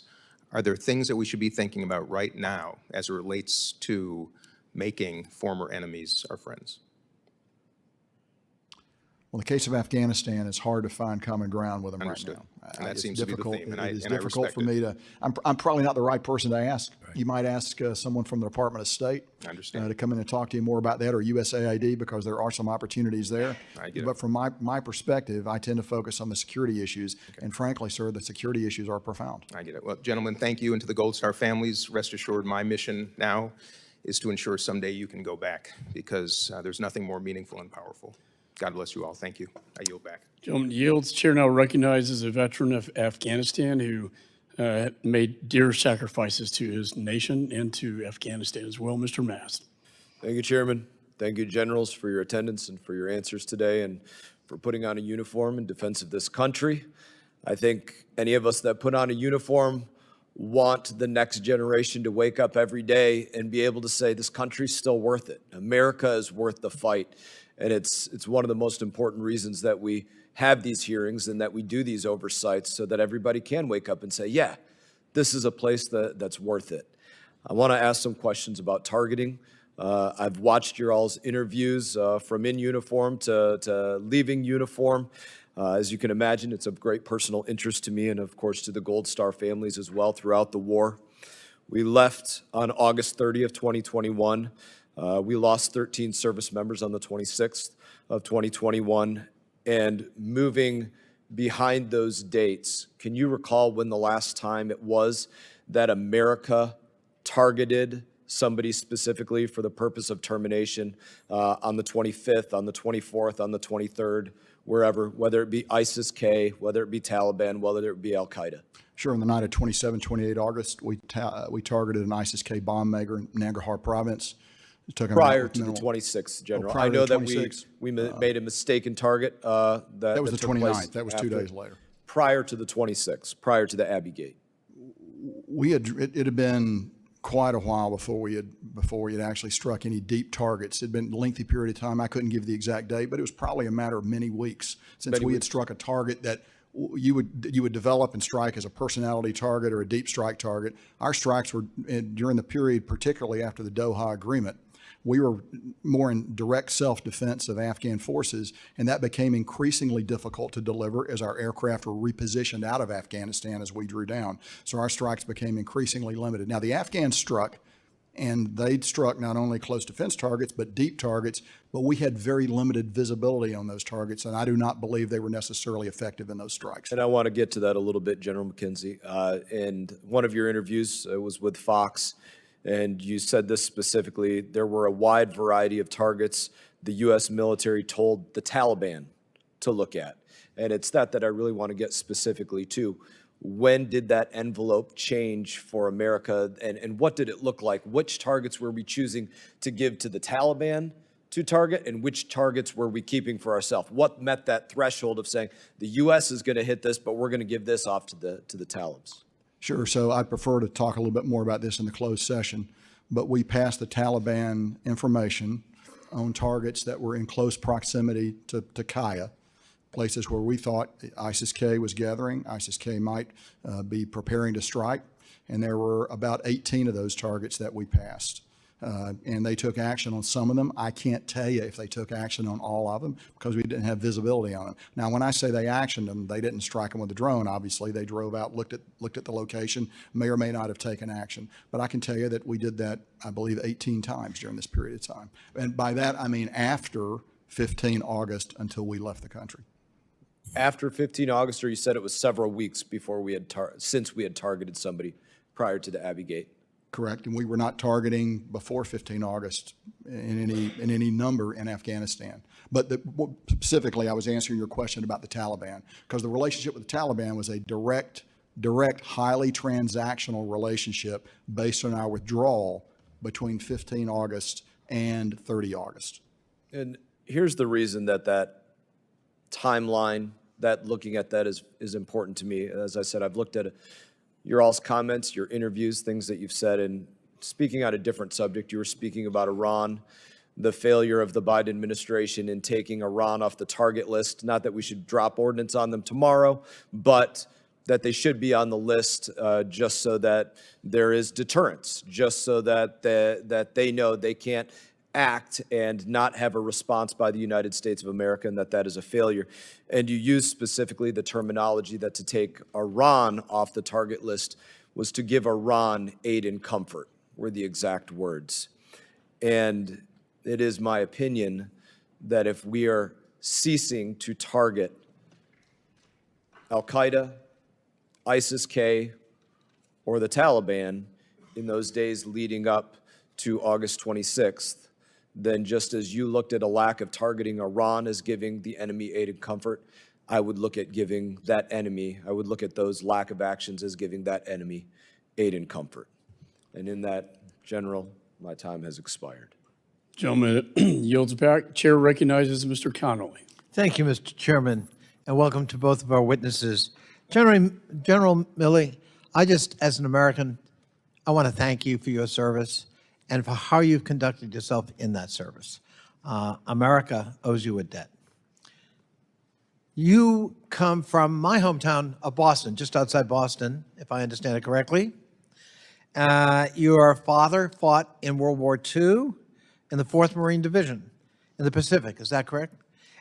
And your mother was a nurse who served in the U.S. Naval Reserve during that same war, is that correct? She worked at a hospital out in Seattle, took care of the wounded, that's correct. And you had an uncle who served in the Korean War. I had two uncles that were also in World War II, one in the Philippines and one was landing at Normandy when my dad was at Saipan, and another uncle that was in the Korean War. So it'd be fair to say your family really answered a call to serve its country, including bearing arms to protect this country and to deter its adversaries and enemies. Is that correct? That's correct. And two uncles in World War I and cousins in Vietnam. Even going further. That's right. And then you yourself deployed in Somalia, Panama, Haiti, and multiple times as brigade commander to Iraq and Afghanistan. Is that correct? That's correct. You're proud of that service? 44 years. Proud. Are you proud of that service? Absolutely, 100%. And then a retired Colonel Ross Davidson, who served under you in Baghdad, recounted one incident where you ran across a booby-trapped bridge at night in order to prevent a pair of U.S. tanks from blowing up and thus save lives. Is that incident accurate? It's correct. General Milley, on a Truth Social post on September 22nd of last year, Donald J. Trump said, talking about you, quote, "This guy turned out to be a woke train wreck who, if the fake news reporting is correct, was actually dealing with China to give them a heads up on the thinking of the President of the United States. This is an act so egregious that in times gone by, the punishment would have been death," unquote. And a member of the other side of the aisle on this very committee called you a traitor and said, I quote, "In a better society, Quislings," referring to the leader of Norway during World War II who collaborated with the Nazis, "like the strange," I won't use the words used by our colleague, "General Milley would be hung," unquote. General Milley, what's your reaction to those statements about you, especially given you and your family's long service, distinguished service to the United States of America, as we're discussing patriotism and protecting troops? I wonder how you respond to the kind of slander I've just read attributed to two prominent political figures. Well, let me just And if say- you could move the mic closer so we can hear you. So obviously I don't agree with the comments, but it's a free country and people can say what they want. But with all due respect, Congressman, I'm here for the families of Abbey Gate. I'm here for the families of those that served in Afghanistan. And I'll leave those comments, as much as I don't care for those comments, I don't agree with them. They have a right to say them, but I'd like to stay focused on these families if with respect. I think that's very much in keeping with the honorable tradition you've set in your own career and your own good name. But as a member of this body, I want to let you know, I find those comments inconsistent with the honor we're trying to bestow on those who lost loved ones, who have served and served nobly their country. You deserve that honor and respect too. And those kinds of comments are dangerous and unbefitting anybody, from my point of view, who serves or seeks to serve public office. And as a member of this committee, I want you to know I renounce them, and I have a very different view of your service. Thank you for serving the American people. I yield back. Gentleman yields. Chair recognizes Mr. Barr. Thank you, Mr. Chairman. General Milley, General McKenzie, thank you all for your service.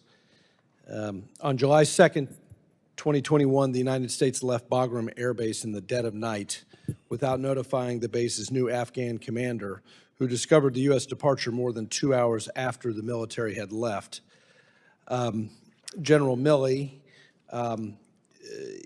Was your assessment at the time that Bagram Air Base was the most strategically important base in Afghanistan and across the region?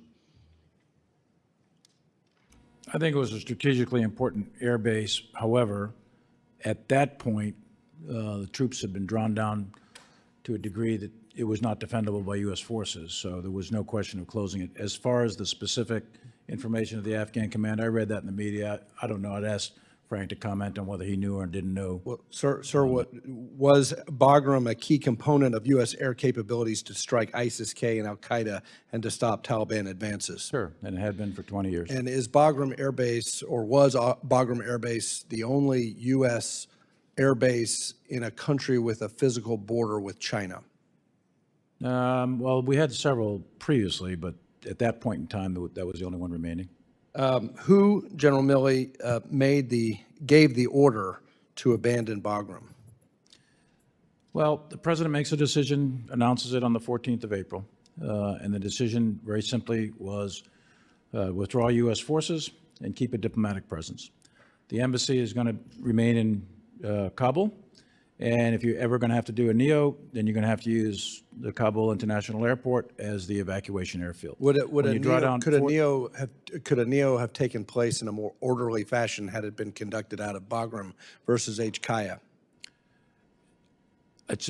Sure, but you don't have the forces to defend. It's a question that, it's a non-question in the sense that you don't have the forces to defend Bagram.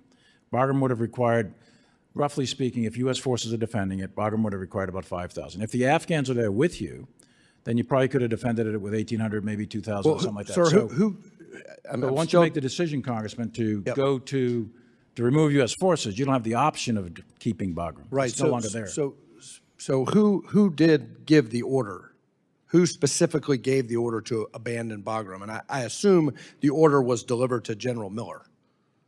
Well, it was General Miller's recommendation that if he's going to withdraw U.S. forces, I can't keep Bagram and HKIA and defend it with 750 guys. It's not even feasible. So that's his recommendation. The plan is brought up through the chain of command. Was there dissent within the military? Was the order given against military advice? To close Bagram? Yes. No, and that's because the previous decision is a strategic decision to withdraw U.S. forces. Well, General McKenzie, if I could ask, you stated that DOD and state were operating at different speeds. Do you believe that if state and DOD were on the same page, that Bagram could have remained a viable option for the NEO? The key point the chairman made is this, sir, it's once you go below 2.5K for U.S. forces, you can't hold Bagram. At 2.5, I was enthusiastic about holding Bagram. Scott Miller was enthusiastic about holding Bagram. Understand, but neither one of you recommended to go below 25. I recommended not, my position then and now is stay at 2.5K. And that's right. General But once Milley, the decision is made. Right. Understand. Presidents make decisions, and once that decision is made, we execute. But the point here that I'm trying to make is that the refusal to abide by the recommendations that both of you made would have preserved the option to maintain Bagram and execute the NEO from Bagram. My question is, would Bagram have been a preferable strategic exit versus HKIA? So there are problems with Bagram. It's 30 miles away from Kabul. All things being equal, you'd prefer to have Bagram at 2.5K. There's a lot of reasons why you'd want that second air base. And yes, it would have helped the NEO had you been doing it at the force level that would have allowed you to man it. Yeah. So it was really the fact that the resources weren't there, the troop levels were not there to actually carry out a successful NEO. General McKenzie, did you ever make a request to re-seize Bagram either before or after August 15th? We had plans, and I'd prefer to talk about them in a closed session, but we had plans to do a variety of things. My time has expired. I think your advice to the political leadership was the correct advice, primarily because we lost a key strategic asset in the counterterrorism fight. And now, in retrospect, looking at the fact that we have competition with China and we don't have an air base there, huge strategic blunder in my judgment, without a yield. Gentleman yields. Chair recognizes Mr. Dean. Miss Dean. It's the second time I've done that. Thank you, Chairwoman. Touche. We need a laugh here today. Thank you, Chairman McCall. Thank you, Ranking Member Meeks, for holding this hearing. That was good. That was a good comeback. Thank you, General Milley. Thank you, General McKenzie, for your extraordinary careers of service to this country and the sacrifice that both you and your families have made for the service of our country. I also recognize the very faithful service members of all of our military, some of whom are here today, but over the 20 years of the conflict in Afghanistan, the more than 2,400 who gave their lives for this country, for this democracy, for the rights that we prize here. I also recognize the Gold Star families who are in the room.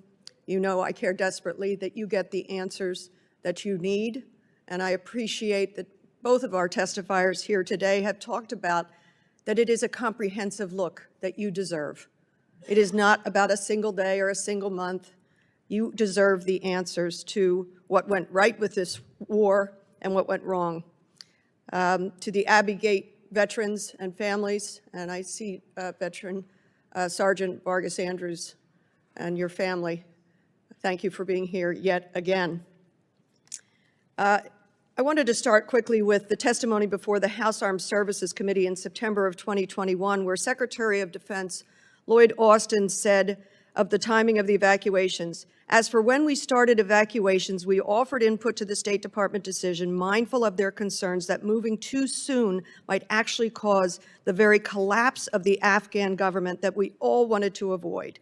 I wanted to ask both of you, what role did the sudden, just almost instantaneous collapse of the Afghan government play in the events following the continuing evacuation and withdrawal? Can you speak to the utter collapse that seems to have surprised most people? So operationally, the collapse meant that at HKIA, we depended upon Afghan support to hold the perimeter. They melted away.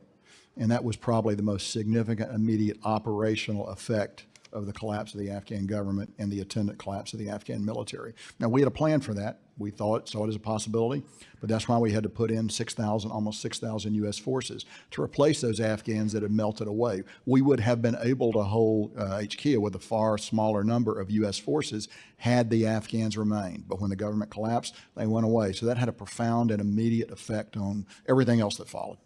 General Milley? Yeah, I think with respect to what General Austin was saying, that was a concern of the State Department, but there was a general consensus that with complete withdrawal of U.S. military forces was going to lead to collapse of the government and the ANSF. The issue was timing when that would happen. Most of the assessments indicated, the intelligence community assessments, were 12 to 24 months sort of thing. The military actually had a tighter assessment, and we estimated that the earliest time of complete collapse could be in the fall, maybe around Thanksgiving, something like that. Nothing indicated August per se. Having said that, though, I think that we certainly were advocating for the parallel withdrawal of the embassy personnel and the American citizens with the military, prior to the events of August.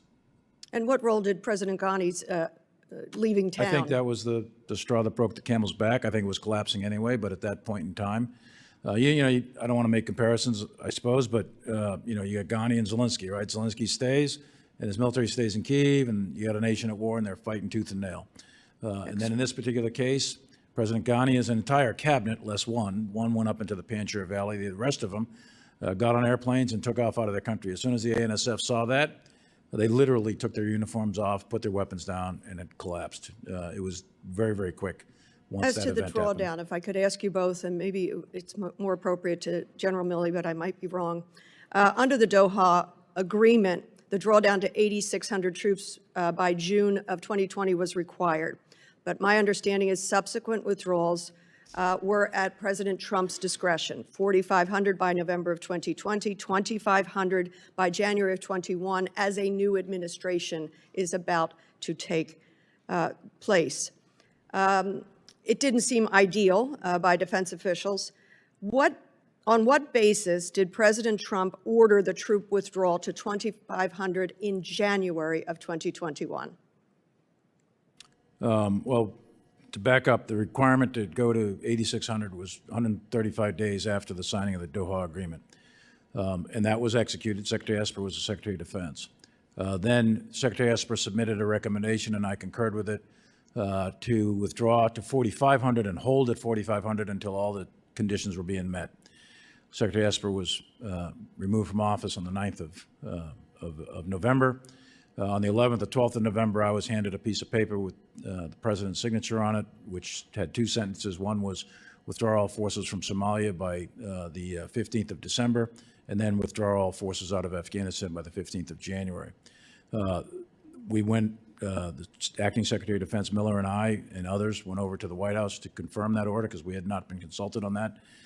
So we did, and that order was then subsequently rescinded, and on the 17th of December or November, another order was received, signed by Robert O'Brien, the National Security Advisor to the President, which directed at that point to come down to 2,500. 2,500 was always given as the min force required by the military as a recommendation to two consecutive presidents.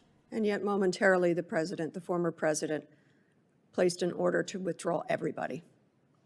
Well, there was a draw down to zero, and then you may recall, I think somebody had mentioned it, that there was kind of there was some discussion of everybody's home by Christmas, that kind of thing. But the actual formal orders is what I just discussed. Again, I thank you for your service, and I thank all the military families. Gentle lady's time's expired. Chair now recognizes Miss Young Kim. Thank you, Chairman McCall and Ranking Member Mix for holding today's hearing. I want to thank General Milley and General McKenzie for coming before our committee with your testimonies. And I do also want to welcome the Gold Star families and veterans. Thank you for your service. Following the chaotic withdrawal of, from Afghanistan, President Biden stated that he owes no apologies for how the withdrawal was conducted. I disagree. To this date, we're still unclear on how many Americans were left behind in Afghanistan and remain there, not to mention Afghan allies that helped our service members with translation services and intelligence gathering. That could have been prevented if the withdrawal was not carried out in a way that was dismissive of advice coming from the DoD's top leadership. President Biden also promised in an ABC News interview just a few days after the Taliban takeover of Kabul that if there are American citizens left, we're going to stay until we get them all out. Well, that's not happened. So General Milley and General McKenzie, did you consider this promise an order from the president? No, the ABC interview, I wouldn't consider that an order. We receive orders from the White House in formal ways. It has been like this for decades. Typically, they are signed by typically the National Security Advisor to the President, and then that's transmitted to the Secretary of Defense, chain of command, and then the Joint Staff and the Chairman will take those orders, turn them into military orders to transmit to the combatant commanders. So I wouldn't consider an ABC interview or any other means of immediate communication as a quote-unquote an order. General McKenzie? I think General Milley described it exactly correct. Was there any contingency planning with the State Department to ensure that no citizens would be left behind? After we departed on the end of August. Asking prior to the withdrawal, was there contingency planning with the State Department? So we always plan for capacities. For example, from the very beginning, CenCom worked with a number of about 150,000. That's how many people we thought, that goes back to June of 2020. That was the number that we thought would have to come out. So the Department of Defense's responsibility there is to make sure you got the airplanes to move them, you can process them.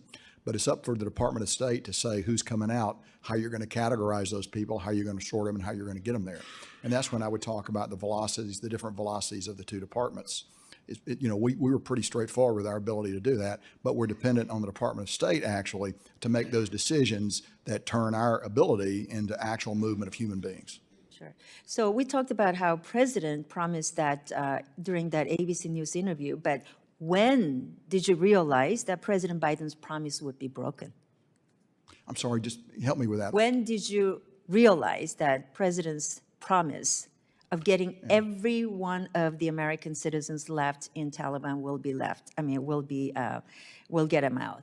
When did you? I would say by mid-July of 2021, I was concerned, given events in Afghanistan, about the state of Department of State's planning and their ability to execute a NEO. Now, I never thought we'd get everybody out. I always thought there would be some, you're never going to attain perfection there, but you'd want to get that number as small as possible. So I knew there would be people left behind. We weren't going to be able to get everybody out, but you wanted to get as close to zero as you can.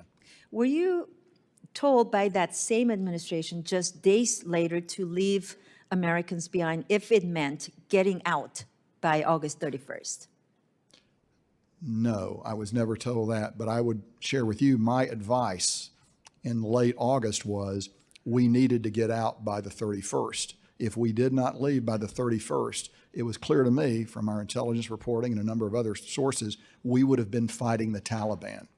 So I thought you want to get out by the 31st and then resort to diplomatic means to bring your citizens that don't get out by the 31st out. Otherwise, you're going to have to pour thousands more forces into Afghanistan just to stay there and permanently impair your opportunity to get citizens out, not to mention the tens of thousands of at-risk Afghans that you would like to get out that are actually, of course, at much higher risk. Let me ask General Milley my last question. You previously testified that during the NEO, you and General McKenzie both recommended against keeping U.S. forces in Afghanistan past August 31st. So why would you recommend this, even with hundreds of Americans and tens and thousands of Afghan allies left behind? Well, for the very same reasons that John McKenzie just outlined. I think to keep them past the 31st, you're already at a very small number. You would have had to increase that number by tens of thousands in order to stay there and continue fighting now what would be the Taliban. As far as the American citizens, it wasn't clear then, and it's still not clear to me what those numbers are or were. And that was never clarified by anyone in the State Department, exactly how many, where they are, who they are they out in Herat, are they down in Kandahar? We can't, unless you put tens of thousands of troops in there, we cannot be bouncing around a country that's at war and trying to look for this person and that person. It's just not realistic. It's not a feasible course of action. And by the end of August, especially after the 26th Abbey Gate, absolutely not feasible. So at that point in time, your choices are extend well into September, October. You could look forever because you don't even know what number you're looking for, and you don't even know where they're at.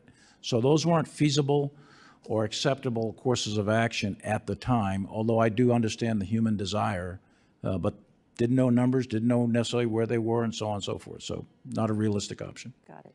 Well, thank you very much. My No, ladies, time's expired. The chair recognizes Mr. Moskovich.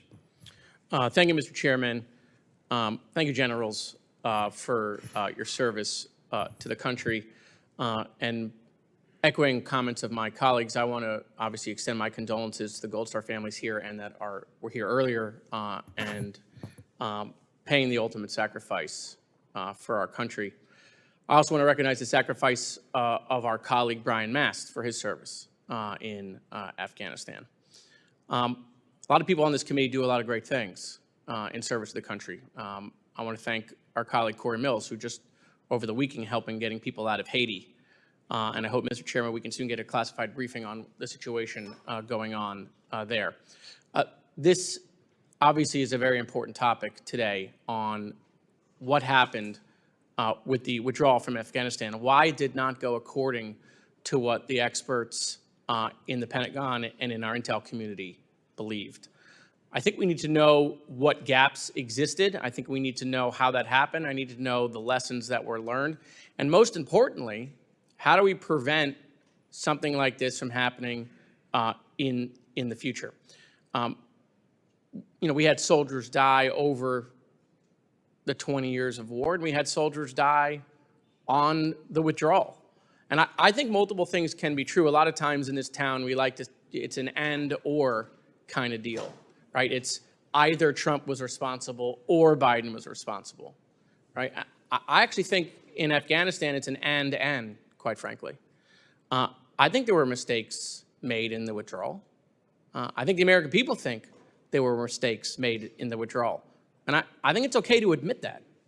I mean, what's the opposite of that? That the withdrawal was perfect? Everything went according to plan? General Miller, do you think mistakes were made in either the planning phases, things that we thought were going to happen that didn't happen, or things on the ground that unfolded that we didn't plan for? You think mistakes were made in all of that thought process? There's zero doubt in my mind there were mistakes made, and that's the point of the after-action reviews. Identify those mistakes and develop solutions to implement them in the future. And I think the fundamental mistake, fundamental flaw, was the timing of the State Department call of the NEO. I think that was too slow and too late, and that then caused a series of events that result in the very last couple of days. There's a lot of other mistakes that are made along the way. I try to cover them in a written statement to submit to you guys. But I think that was, germane to this particular hearing. I think that was key. I think that was fundamental. Yeah, and reading the dissent cable, which I won't discuss here, but I mean, do you think some of the intelligence that you all used, our military leaders used? I think for the intelligence, we pulled off in the summer of 20. So when we went to 8,600 in accordance with the Doha Agreement, and then you drop from 86 to 45, you're pulling advisors off the so-called Kandaks, the battalions, the Afghan battalions. What that then means is we don't have a fingertip touch for what's going on in the Afghan security forces. We couldn't see. We blinded ourselves when you pull those advisors off. So we relied on electronic means or technological means in order to be able to see what's happening with the Afghan security forces. But technology can't read a person's heart. They can't see the negotiation that's going on locally between the Taliban and the local Afghan. So we lost our ability to really sense that environment with a degree of granularity that could make better predictions than what was turned out. And I think that's true of the intelligence community and the military writ large, et cetera. So I think that was a major gap, was our ability to see into what was happening on the ground because we pulled our advisors out. And that's going to happen when you pull advisors off. And there's no doubt that mistakes were made by multiple administrations over 20 years that I'm sure we can point to when the full after-action review is completed. You think it was a mistake by the previous president to invite the Taliban, which you call a terrorist organization, to Camp David? I won't comment on that. That's a political act, and I'll stay out of that. But on mistakes, I think one of the key ones, to be very candid with you, is the development of the ANSF writ large, which begins, of course, in early 2000s. And I was part of that, Frank's part of that, and many of us were part of that. The number of security forces were too small. We, the military estimated we needed 600,000 to 700,000. Decisions were made by the bond agreement to field them at 350,000. Half of those were police, and they were completely not designed well for a counterinsurgency type of environment. So you're looking at about 175,000 Army, and the Taliban had fielded about 100,000 Taliban. So your force ratios, your correlation of forces between the insurgent and the regime forces was always balanced more in favor of the Taliban. And then they had a sanctuary over in Pakistan. These were decisions from 04, 05, and 03, that kind of thing. But they have second and third and fourth order consequences to the outcome of this war. So by the end of the day, the Taliban or the ANSF, there was mirror imaging going on. We tried to build a conventional army. We didn't build their commandos and special forces till late.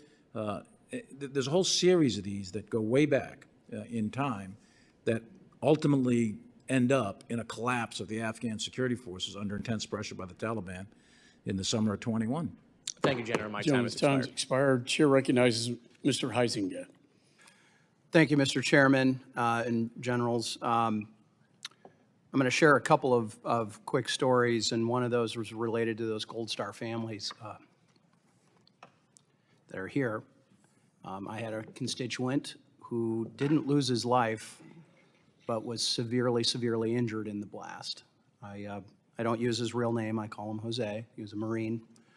He was a 240-pound machine gunner that when I first met him was about 175 pounds after he was recovering from his injuries. This young man, though, is so dedicated to his country, he re-upped. Unfortunately for the Marines, they didn't take him back, but he's now a Navy corpsman and has still continued to try to serve his country. What I'm frustrated about is what seems like the subservient behavior of the State Department and DOD, frankly, to a lot of us.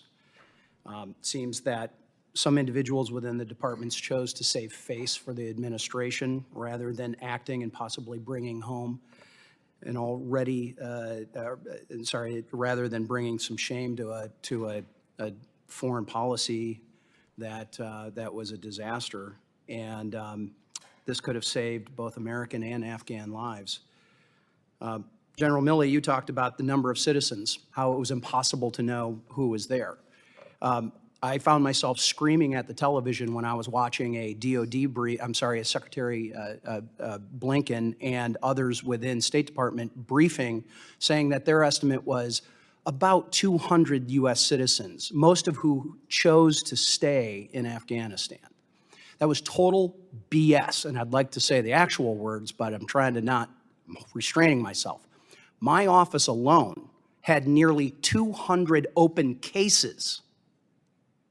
200 cases, not 200 people, 200 cases in my congressional district alone. And as I talked to my constituents, my colleagues, they were having similar numbers. So this fantasy that we didn't know that there was U.S. citizens over there or where they were or what they were doing is a complete fallacy. State Department should have been talking to us, and they were not. The other story I have on that is about one of those citizens. He was an interpreter with the Army. He was able to escape Afghanistan. He's a U.S. citizen now. He is here in the States. His wife was not as fortunate. Her first two attempts at entering HKIA, she was beaten almost to death by the Taliban. Now, there was a little problem. The U.S. Embassy had her passport and had all of her information. Guess what they did? They destroyed it all. They destroyed it all on the retrograde. So they printed off, she had to print off a letter to that she could then show. Guess what that letter proved to the Taliban? Where she was going. And so after the second beating, she left. We were getting literally phone calls into the office. A woman, Beatrice, in my office was literally talking to her in the middle of the night.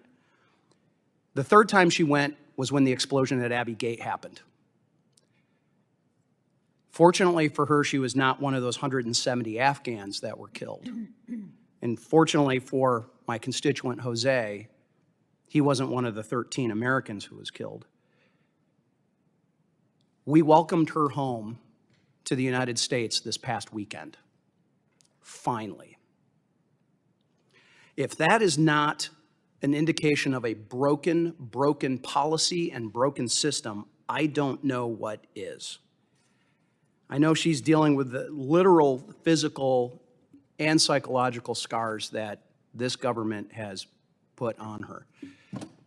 Very quickly, General McKenzie, what information about American citizens did the U.S. pass to the Taliban? Very limited information, and you'd really need to talk to state because they were the agency that did it. But it was designed to get them through it, typically in convoys into the compound. But you'd need to go to the Department of State to get good information. Are you aware of those claims, even by some State Department employees, that the Taliban was beating up American citizens and others like my constituent and his wife, who were green card holders? I'm aware of those claims. Are you aware of the claims that the Taliban beat up or even killed Afghan allies outside the gates of HKIA? Yes, I am. Mr. Chairman, we had the sniper who had the bomber in his sights here in front of our committee before, and that was run up the chain of command, and he was denied the ability to take that sniper out. That's a breakdown. And I believe that the security control of Kabul contributed to this violence. I know my time is up, and I've got a few other questions that I'm going to put in writing through the chairman. But at the end of the day, this was a shameful situation all the way around. I appreciate your willingness to work with these families and meet and talk with them now, but we must have accountability.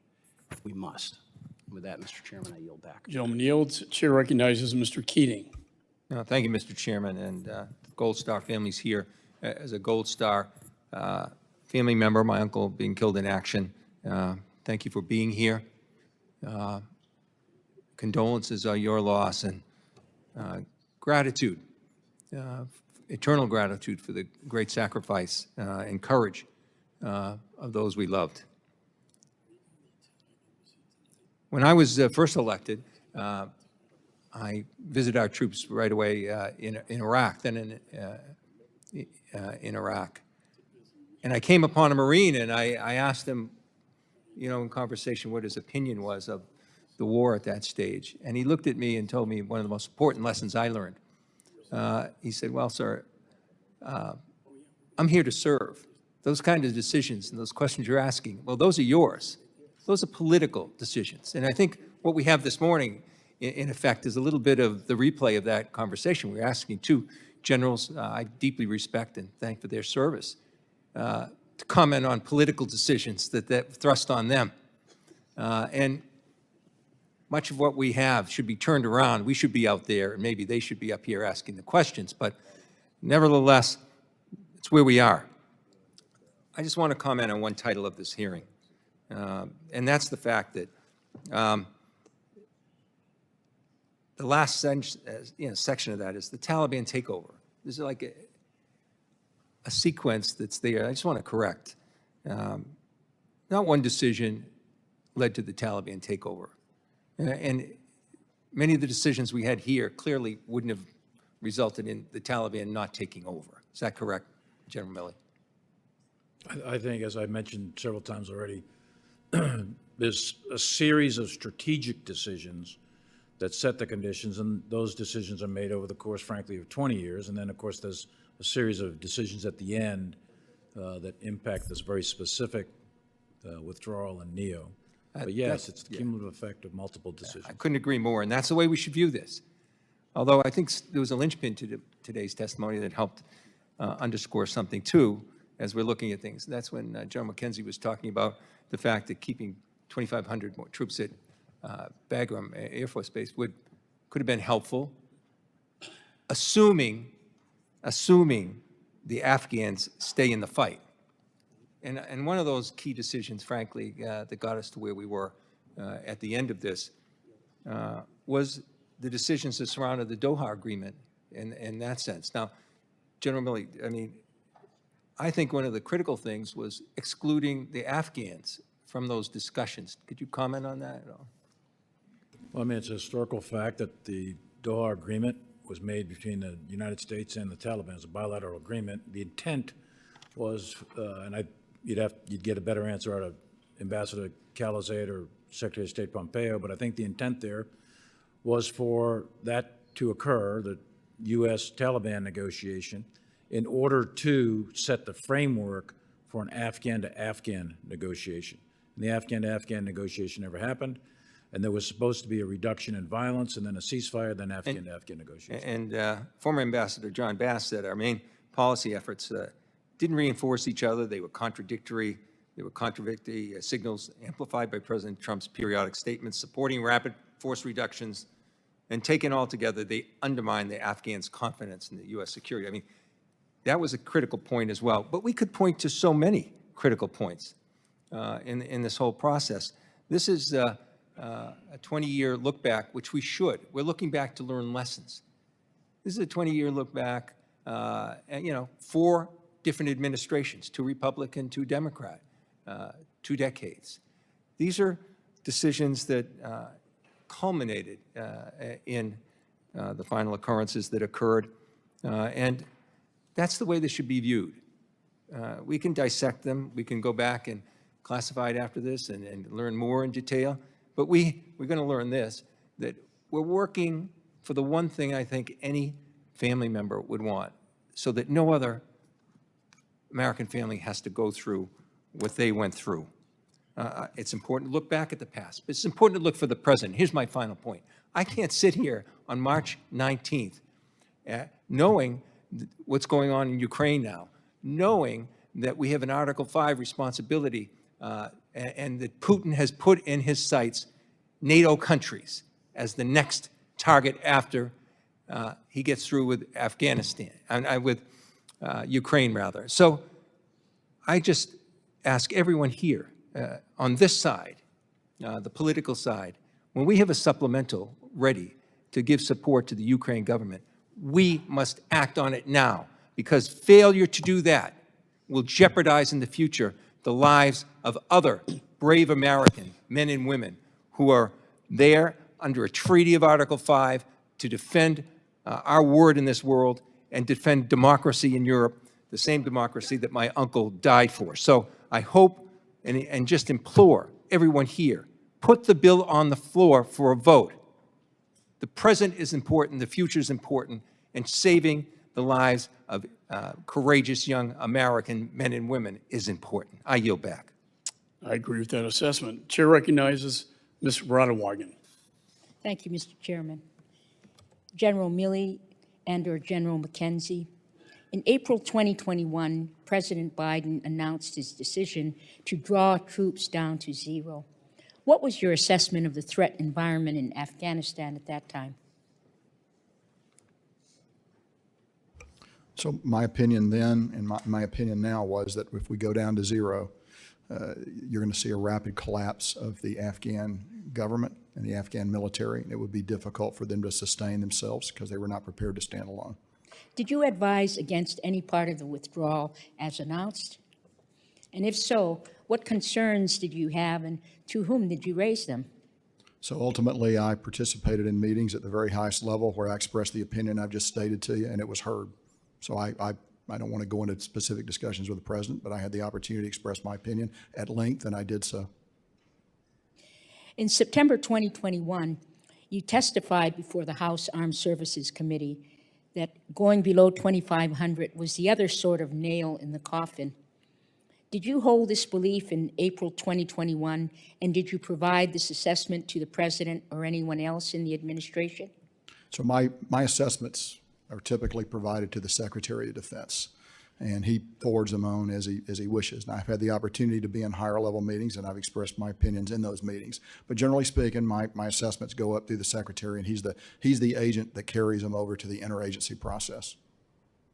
Did your military leaders on the ground in Afghanistan raise any concerns to you about the withdrawal? If so, what were their concerns? Well, sure. So General Miller, four-star commander in Afghanistan, his position mirrored mine, and the concerns that I've just articulated to you were those that were completely shared by Scott Miller. And in fact, many of my positions were developed from his initial analysis because he was the commander on the ground. What was your assessment of the strength and movements of the Taliban at the time? I think the Taliban, from after Doha, the Taliban benefited from the fact that we were striking them much less frequently and with much less force, particularly after we began some of the programmed drawdowns that were part of the Doha agreement. So they began to become larger, bolder, and more aggressive. Now, key point is they also drew back considerable, not 100%, but 99% of their attacks against us. And most of their attacks against us were probably low-level Taliban commanders who didn't get the word. On the other hand, their attacks against Afghan forces increased in ferocity and didn't come down at all, and they began to hit them very hard during this period of time. So it is my judgment that the Taliban grew better and bolder during this period of time. Do you believe the State Department was on the same page as the U.S. military in April 2021? I'm just trying to, let me think about that for a minute. And I would say, I think that the intent of the Department of State was to maintain a diplomatic platform in Afghanistan, even after we withdrew our military forces. I did not believe that was a feasible action, in that I didn't think that the government of Afghanistan would be around to be the partner for our diplomats once we removed our military capability. It was a divergence of opinion. And that divergence of opinion lasted until August, when we actually began to withdraw our embassy. Well, what was your assessment of the State Department's planning during the retrograde and in the lead up to the non-combatant evacuation operation? So I felt they were moving at a slower pace compared to us. We felt the immediacy of the problem. I felt the state was just for a variety of reasons, not moving quickly. I felt strongly enough so that in mid-July, I took my concerns formally to the Secretary of Defense and outlined them. And I felt it ranged everything from the number of potential consular officers that we could use to process visas to what we might or might not do for lily pads across the region if we had to pull people out, to detailed plans from the embassy itself, a variety of things that concerned me, and also particularly the requirement for closer collaboration with the embassy and our State Department partners as the situation on the ground began to get worse and began, in fact, to accelerate. Thank you, Mr. Chairman. Yield back. Gentleman yields, or Gentlelady yields. Chair recognizes Mr. Davidson. Thank you, Chairman. I thank you, Generals, for your presence here today. Hopefully it provides us guidance in how to take as many lessons learned as we can from this horrible and largely preventable disaster in Afghanistan. So far, this administration, the Biden administration, has presided over the evacuation of 11 embassies. I think that's a record. General McKenzie, you highlighted that the State Department makes the decision on when we need a non-combatant evacuation operation. So there's a civil-military interaction there. The State Department makes the call. It's their decision. But where does the responsibility for execution become the military's? Well, ultimately in a NEO, that the ambassador in country is the ultimate representative of the government of the United States for the execution of the NEO. That's policy. That's actually what we follow. Now, we support them, so it's our responsibility to, get the aircraft together, get the security together, do all the things that have to happen. But the ultimate decision-making authority on when we come out and who comes out and how we come out, even to some degree, is a Department of State responsibility. Yeah, so a long time ago, when I served in the Ranger Regiment, we trained non-combatant evacuation. I never had the experience of executing one of those, and it seemed inconceivable to me that the State Department would ever make the decision that let's get the military out and then count on some path afterwards for some of the civilians to get out. How did that decision evolve, that we were going to get the military out knowing that there were still American citizens behind? So it remains, it was my opinion then and my opinion now, that particular decision was the fatal flaw that created what happened in August. The alternative was, of course, as we began to draw down in mid-April, to begin to bring our embassy, our But I mean, even as in August, when the decision was unwinding and Joe Biden had foolishly picked a date certain instead of a condition certain on the ground, no matter what, hell or high water, we're getting out on August 31st. You knew that you were going to leave American citizens behind, but as that date approached, was it really still the State Department that said, no, we're going to stay here we're going to get the civilians out some other way, but the military's got to go? Absolutely. So that's the State Department's decision. So that's a foreign affairs decision here in Congress. So we need to provide some accountability for them. And that's part of the goal of this hearing. One of the other problems that the State Department had for the whole execution of this war on terror has been rules of engagement. So could you explain the role of the State Department in working with the Department of Defense on rules of engagement? Sure. So at my level, the combatant commander level, I had no input from the Department of State on my rules of engagement. My rules of engagement came from the chairman, the standard CJCS ROE, and existed solely within the Department of Defense. So there was never a crimp or a pressure on the rules of engagement that we gave the force in Afghanistan or Iraq or anywhere else in the Central Command Theater as a result of Department of State. So that wasn't the State Department then? It was not. So how did it break down? How did it break down that so between the time the rules of engagement that apparently you all felt no need to change, must be working well, how did it break down that Sergeant Tyler Vargas Andrews couldn't get a commander to make a decision? So I mean, frankly, it seems like the sniper should have been trusted with a decision, maybe a call to a platoon leader, company commander, but even up at the battalion commander, he couldn't get somebody to make a decision. What was broken? So that's a tactical question at a very low level. I don't know the exact details of that, but I can tell you this. The first principle of any rule of engagement is if you see or if you feel a threat, if it's intent or in action, you always have the right to defend yourself. Well, over the years, the big problem was that you held the junior enlisted guys accountable for a lot and the officers and civilian accountable for almost nothing. Now, I'll admit every now and then a general got fired and they put a different one in, but they didn't go to jail. They didn't lose everything. They just left Afghanistan. That's not how the junior enlisted guys were treated. So you really think that they felt empowered to make those decisions? Sir, I can only say that in the defense of HKIA, we employed these rules of engagement 3 times with lethal effect under conditions exactly as we're discussing. So yes, A lot of that sounds like you're blaming the guys on the ground for not making a decision. I really don't think that's what happened. Personally, now, I wasn't there, but I do think that crosses over into HASC, and we got our divisions here in Congress on that. But when I look at the civilian side, when I look at the foreign affairs, the public policy side, the side that, frankly, a lot of people here in this body are supposed to make, Congress is supposed to declare our wars under our Constitution. They don't generally get around to doing that, but they also set a mission. They work with the National Command Authority to set missions. And for a long time in Afghanistan, we had something along the lines of, as much as it takes, as long as it takes. We had a previous witness that come in, and he had written op-eds and going all the way back to 2004, overseeing operations in Afghanistan. General Milley, is that an acceptable mission statement for anyone wearing a uniform?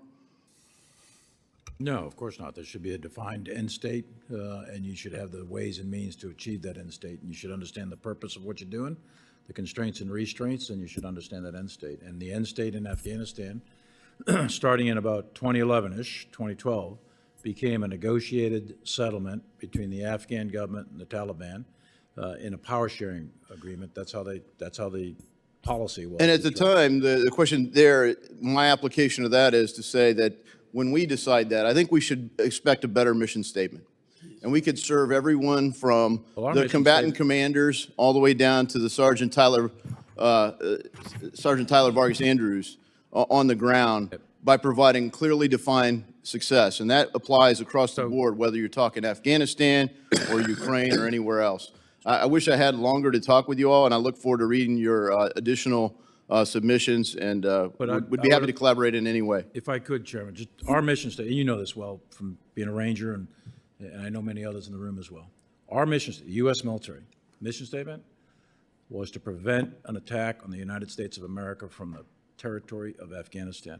That mission was accomplished for 20 consecutive years. You accomplished your mission. Every soldier, sailor, airman, and Marine accomplished their mission.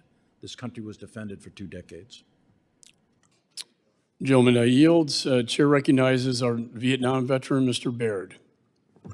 Thank you, Mr. Chairman, and I appreciate you holding this session. And, you know, I want to add my condolences to the Gold Star families.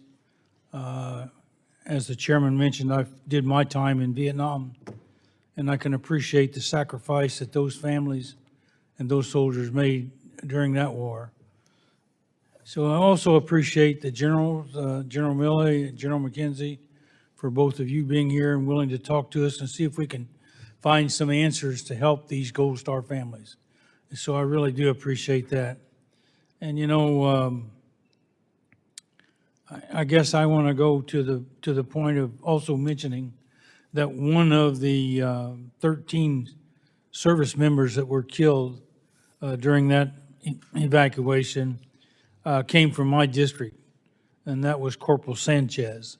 And so I express my condolences to that family as well. In fact, I attended the funeral, and it's always unfortunate when we lose service members.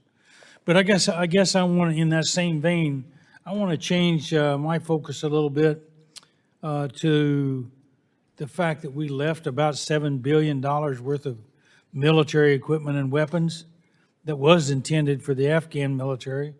However, it was abundantly clear that prior to the shutting down the Bagram Air Base, that the administration knew that the Afghan army was destabilized and demoralized. And it was just a matter of time till the Afghanis would fall, leaving these weapons in the hands of the Taliban. So last year, these weapons started to pop up in other conflicts, including Kashmir region, and this was left a war chest of weapons in the hands of the Pakistani-based military group that are designated by the United States as FTOs, foreign terrorist organizations. So General Milley, did the Biden administration have any advanced knowledge that the U.S. weapons and equipment left behind would not be used by the Afghan military and would be seized by the Taliban. And so when was this decision made to notify the Afghan military about these new possessions of these weapons? Those weapons, as you mentioned, were part of the foreign military sales or assistance over 20 years. So that $7 billion is over 20 years. How much of those weapons were throughout the whole country? I mean, they were spread out all over the place. So there was no specific indicator that I can recall that said this group of weapons is going to go over to the Taliban or anything. We knew that the Afghan military had those weapons. Those were out there. These are weapons. These are night vision devices. These are wheeled vehicles, et cetera. But there was nothing that was specific to say this unit or that unit is going to hand off their weapons to the Taliban or any of that kind of stuff. The general, but I think an important point here is the United States military did not leave that equipment. That equipment was given to the Afghan security force. So when we gave, in Vietnam, the war you fought in, when we gave equipment to the South Vietnamese Army, the ARVN, and the North Vietnamese overran South Vietnam, the Americans didn't give that equipment to the North Vietnamese Army. That's the ARVN. That's the South Vietnamese Army doing that. So the same thing is true, say, in Korea or anywhere else.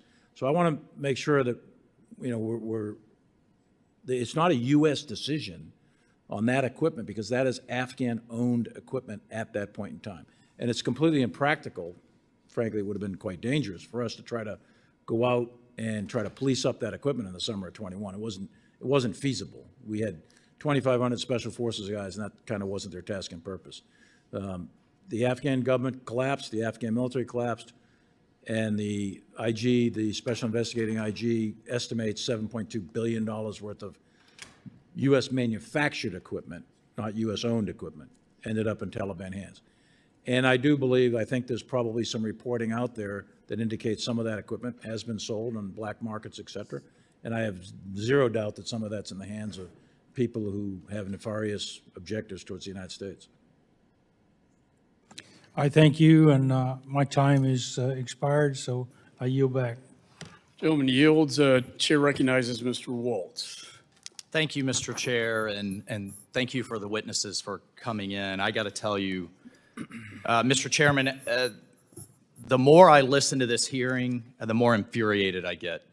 And I know the Gold Star families sitting here have to feel the same way. I know every veteran watching today has to feel the same way because it's not about us. It's about them. And I think what upsets them most, General Milley, General McKenzie, are some of the statements from the president during this evacuation, including an interview that the president gave on national television during the withdrawal on August 18th, saying the generals never advised me to leave 2,500 and the only airbase, Bagram Air Base in the world, sandwiched between China, Russia, Iran, and a platform to stay after counterterrorism. General Milley, is that an accurate statement that the generals never advised him to leave a stay-behind force to keep a lid on half the world's terrorist organizations? I will tell you what my thoughts were at the time, my assessments Well, at the time. let me just say, you've testified today, you both testified repeatedly that you advised the National Command Authority we should leave a stay-behind force, including the base. Plus NATO, plus That's right. contract. That's correct. Did President Trump leave that stay-behind force despite his stated desire to get everybody out because the Taliban didn't meet the conditions? When the administrations changed hands, there were 2,500 soldiers, and that was a Did you decision. then, and you've stated today you didn't advise Biden to pull everybody out. You advised him to stay. That's correct. So that's an inaccurate statement. But let's go down the list here. Let's go back to July of 2021. President Biden, there's a likelihood, there's going to be the Taliban overrunning everything and owning the whole country is highly unlikely. Does that comport with your knowledge at the time? In fact, you just a few weeks later said Kabul will be surrounded in 30 to 60 days. My assessment at the time was if we went to zero in U.S. military forces, then there was a high likelihood of a collapse of the government of Afghanistan and the ANSF with the Taliban taking over. Would And- collapse. But I thought it was going to be, I personally thought it was going to be in the fall, somewhere around Thanksgiving. The assessments vary widely. We're talking within months. Within months of our withdrawal, that's correct. The next one, there's going to be no circumstance where you see people being lifted off the roof of an embassy in an embassy of the United States from Afghanistan. It's not at all comparable with Saigon. I think this picture proves that not to be the case. Fair enough. Joe Biden, July 8th, 2021. Next one, Americans should understand we're going to try to get it all done before August 31st. And if you're an American, if there's American citizens left, we're going to stay to get them all out. Was that your understanding of the operational planning at the time, to stay beyond August 31st, or were you planning to get out by August 31st? We plan to get out by August 31st. Last, but perhaps the most egregious. We believe about 100 to 200 Americans remain in Afghanistan with some intention to leave. You both testified today, you just testified, General Milley, that it was impossible to know the number. In fact, is that accurate? It was very difficult to know the number. Very difficult, and I don't think the numbers were accurate. Yet the State Department's revised that number since to nearly 1,000 Americans left behind. Look, in July of 2021, Bagram is closing. We're withdrawing our 4-star commander, General Milley. Ghani is visiting President Biden, practically begging us to at least leave our contractors and some little bit of air support. General McKenzie, you've testified that you were so concerned in July of 2021 that you put up recommendations, including lily pads to get our allies out, putting pieces in place to process our SIVs faster, putting measures in place to get our American citizens out, to get our allies out, and to take care of what American military should do, which is protecting all Americans. You were so concerned in July of 2021, you put those recommendations forward. That's what you've testified today. That's correct. And in fact, also, the diplomats on the ground, Mr. Chairman, sent a dissent cable. 23 diplomats saying if you continue down this road, disaster will ensue. Was that dissent cable shared with either of you? This is a formal channel going to the Secretary of State himself. Was that shared with you as the chairman of the Joint Chiefs? Was that shared with you as the commander? I've never seen it. I didn't see it at the time, and I haven't seen it since, and I would like to see that dissent. I think the American people would like to see that. Chairman, here's my question for you. Do you know where the Secretary of State was on August 13th?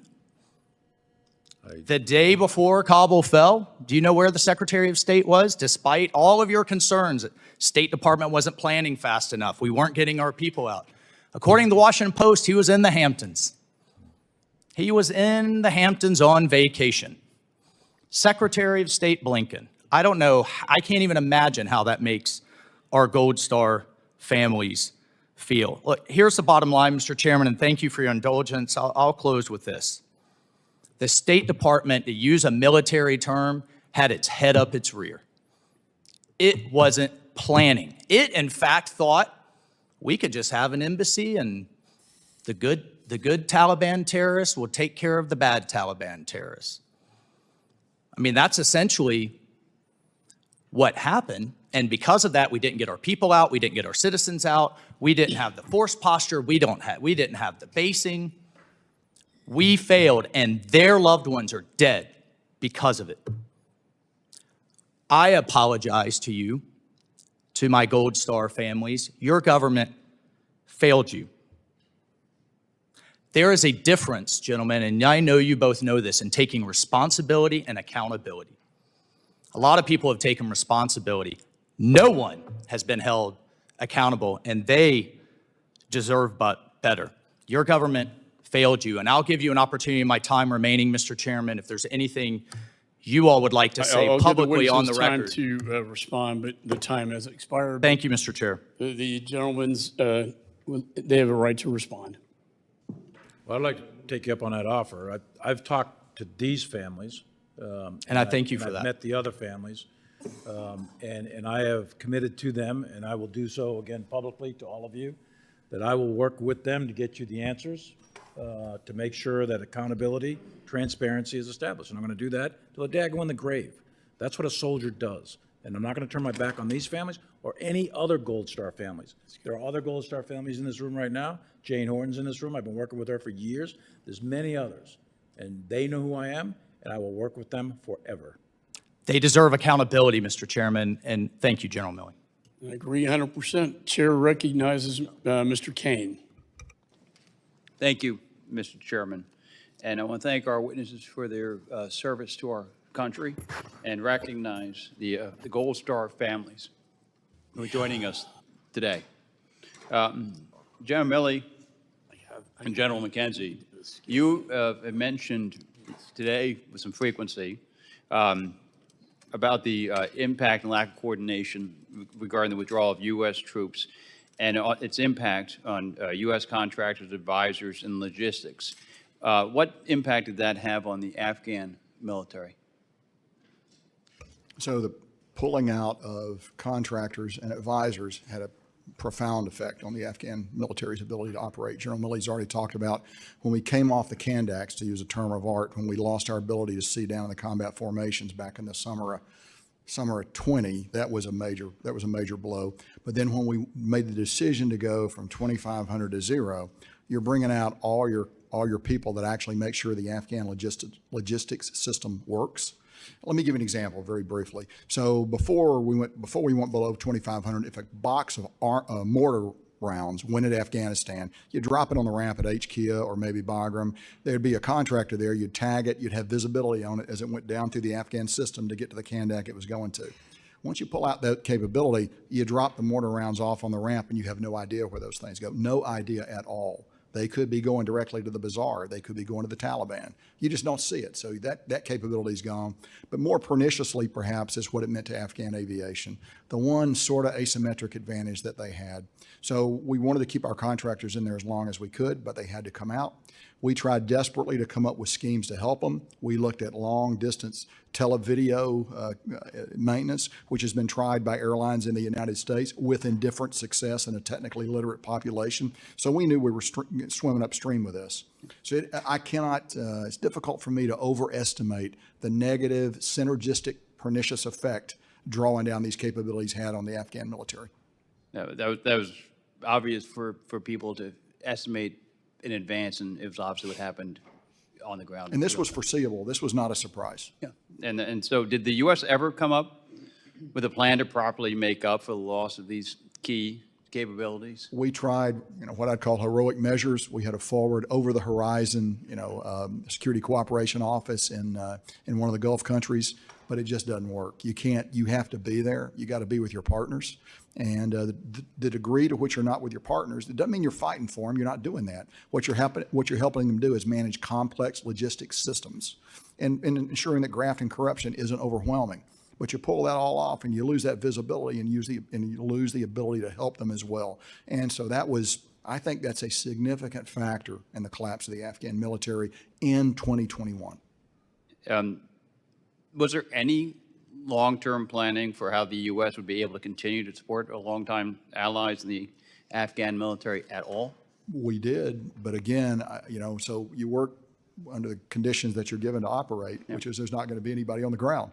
So, you're going to, ideally, in a perfect world, there'd be 650 U.S. forces guarding the embassy and a handful of people in the embassy that might be able to do some limited form of security cooperation. But nothing at the ministerial level even, and certainly nothing at the corps or the formation levels that's there. So really very hard to see a way forward. Was President Biden ever informed that the U.S. military hadn't yet figured out how to provide logistics and maintenance support for the Afghan military? That's a question I can't answer. I just don't know the answer to that. General? Yeah, I think there were plans presented. They certainly weren't optimal, as Frank just pointed out, but he was witting of the contractors coming down and the potential impacts, and that the mitigations, the over-the-horizon mitigations and remote maintenance, et cetera. But I think everybody recognizes general consensus that nothing's going to replace the contractors on the ground. You're looking at about, if my numbers are correct from my head, I want to say there were about 20,000 or so over the summer of 20. That comes down to about 10 maybe into 21, and then you start glide pathing into maybe 8 or 9. But there's still a significant contractor capability there. until we come out in July, or in the first or second week of July. And that's when it basically goes to zero. And the contractors aren't going to stay unless there's American military forces to protect them. And these are DOD contractors, U.S. persons, right? And then there's contractors from Europe, and then there's contractors that are local. So the number of the contracting pieces is a really significant factor to the collapse of the ANSF, in my view. Given the amount of time that's passed since the American withdrawal, in retrospect, are there any actions that you wish that you would have taken that may have prevented this catastrophe? I think for me, the biggest thing is to synchronize the withdrawal of the U.S. military with the State Department. And I'm an advisor, not a commander sort of thing. And it's to I mean, we said it over and over and over again. There's probably other things, I guess, that could have been done. That's my biggest regret, is I go back through all these meetings, et cetera, on that whole issue of the State Department coming out with the military in July, really, is what we're looking at. Gentleman's time's expired. Chair recognizes the gentleman from Thank Texas. you. I yield back my time. Mr. Self. I apologize. Mr. McCormick from Georgia. Thank you, Mr. Chair. Congratulations to both generals for your retirement. Hopefully you're enjoying that somewhat. And congratulations to Sergeant Tyler Vargas Andrews for his retirement. Hopefully you're enjoying it as well. Thank you for being here today. Listening very intently to your testimonies today, General Milley, when you and I were together last time at the Hash Brief, we went back and we talked about some of the things that happened to create the collapse and kind of the predictability about it. I thought it was interesting that General McKenzie talked about knowing that this was going to be a total collapse of the government pretty early on, when you could see how the withdrawal was working rapidly against us. The interesting thing you talked about, we sustained the mission. You very clearly stated just a second ago, was to make sure that forces were not being trained and deployed from Afghanistan to harm Americans, and it was successful for 20 years. I would agree. When I was there in 2016, there were very few American casualties. It was a relatively peaceful place. I mean, the Afghans were still paying the price. There was a lot of violence, but they weren't training bad guys. But after spending $2 trillion, 20 years, 2,462 lives, 20,700 plus casualties, plus the years away we all spent away from our families, we then lost it during the withdrawal. And now, how many billions of dollars were left behind for them during that withdrawal? How many billions, gentlemen? 7.2 billion left behind for the enemies to use. And how many training bases are over there now training enemy combatants against the United States? How many bases, approximately? That I don't know. It would be an intelligence question for the intelligence community. So the non-classified brief is about 27. So $7.2 billion worth of military gear, some of it brand new, and 27 bases to train enemy combatants now. So I'd say we failed our mission, and we'd already paid the price. That's what irks me, is my friends that are no longer able to come home, my friends who have lost lives and limbs and time away from their family, the money that we spent, the time we invested just to give it back to an enemy that now we're not fulfilling the mission we set out to do. And we did fail miserably, in my opinion, especially on that one day, the withdrawal. To hammer that home, the example that we had, which Sergeant Vargas Andrews so succinctly said during his testimony, is that he testified before about the Kabul airport bombing. In his testimony, he informed the committee that his team was tracking a suspected terrorist who aligned exactly with descriptions given by intel and is believed to be the Abbey Gate bomber. He further testified that after being denied initial permission to engage the suspect, he elevated the issue to his battalion commander, Lieutenant Colonel Brad Whited. According to Vargas Andrews, when asked if they had permission to kill the suspect, Lieutenant Colonel said, "I don't know." He's now a colonel. I don't understand where we've gone wrong, that we don't have a mission statement that allows a lieutenant colonel in charge of very capable people to make decisions that would save lives and limbs, and then they get promoted for it. I don't understand where our accountability went, not only in our mission, but our withdrawal, and even a mission statement for that very day. Can we speak to that, please? Because if we don't have accountability, then why are we here? Because if we didn't learn our lessons from what we did wrong, why are we here? And if we're not answering to the people who lost lives and limbs, why are we here? I can speak to the rules of engagement piece. General McKenzie's already spoke to it.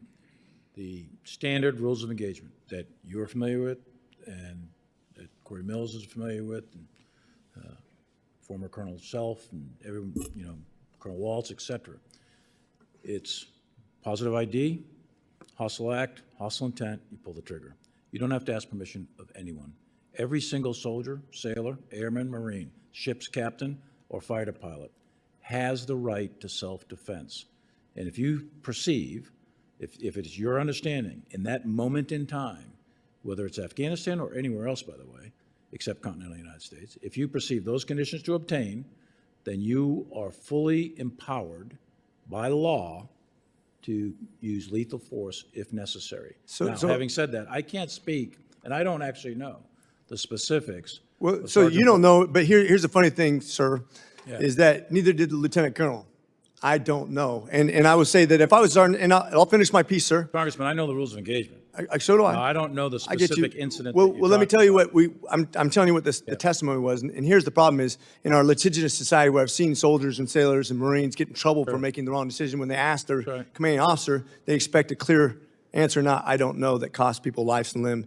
And I'll yield with that. Thank you. My guess is that Congressman Waltz, when he was there, my guess is that perhaps then Sergeant Mills or others that are on this committee engage the enemy with lethal force and we're not asking permission. I don't know the specifics of that particular case, but I know the rules of engagement are clear and they're trained. And I would have to personally interact with Sergeant Vargas, which I have not done yet and I want to, or Colonel Whitehead, I think his name is, or the company commanders, et cetera, to find out what did break down. Obviously, something broke down. If Sergeant Vargas had a positive ID on a known enemy target, and that enemy target was hostile act or hostile intent, the rules of engagement allowed it. Gentleman's time has expired. Mr. Self is recognized. Thank you, Mr. Chairman. Thank you for being here and your testimony. General McKenzie, before I go there, I was going to ask the question on the ROE because we've had several conversations and I was still unsure as to who had the ultimate authority. Thank you for that answer. One has to wonder, though, if he had taken the shot. In ROE, in my experience, my 25 years, deployments on 4 continents is absolutely crucial. If he had taken the shot in today's military, one has to wonder what would have happened to our young sergeant. But General McKenzie, my question to you, on August the 26th, at a press briefing, and I'm trying to sort through the dates here, exactly what your intent was. You said that you had a common purpose with the Taliban in the evacuation. That was on the 26th. Now, you've testified here today that you were also telling people that we had to get out by the 31st or we were going to be fighting the Taliban. Can you just walk me through those 5 days later, you thought we would be fighting the Taliban from a common purpose on the 26th to full-scale combat on the 31st.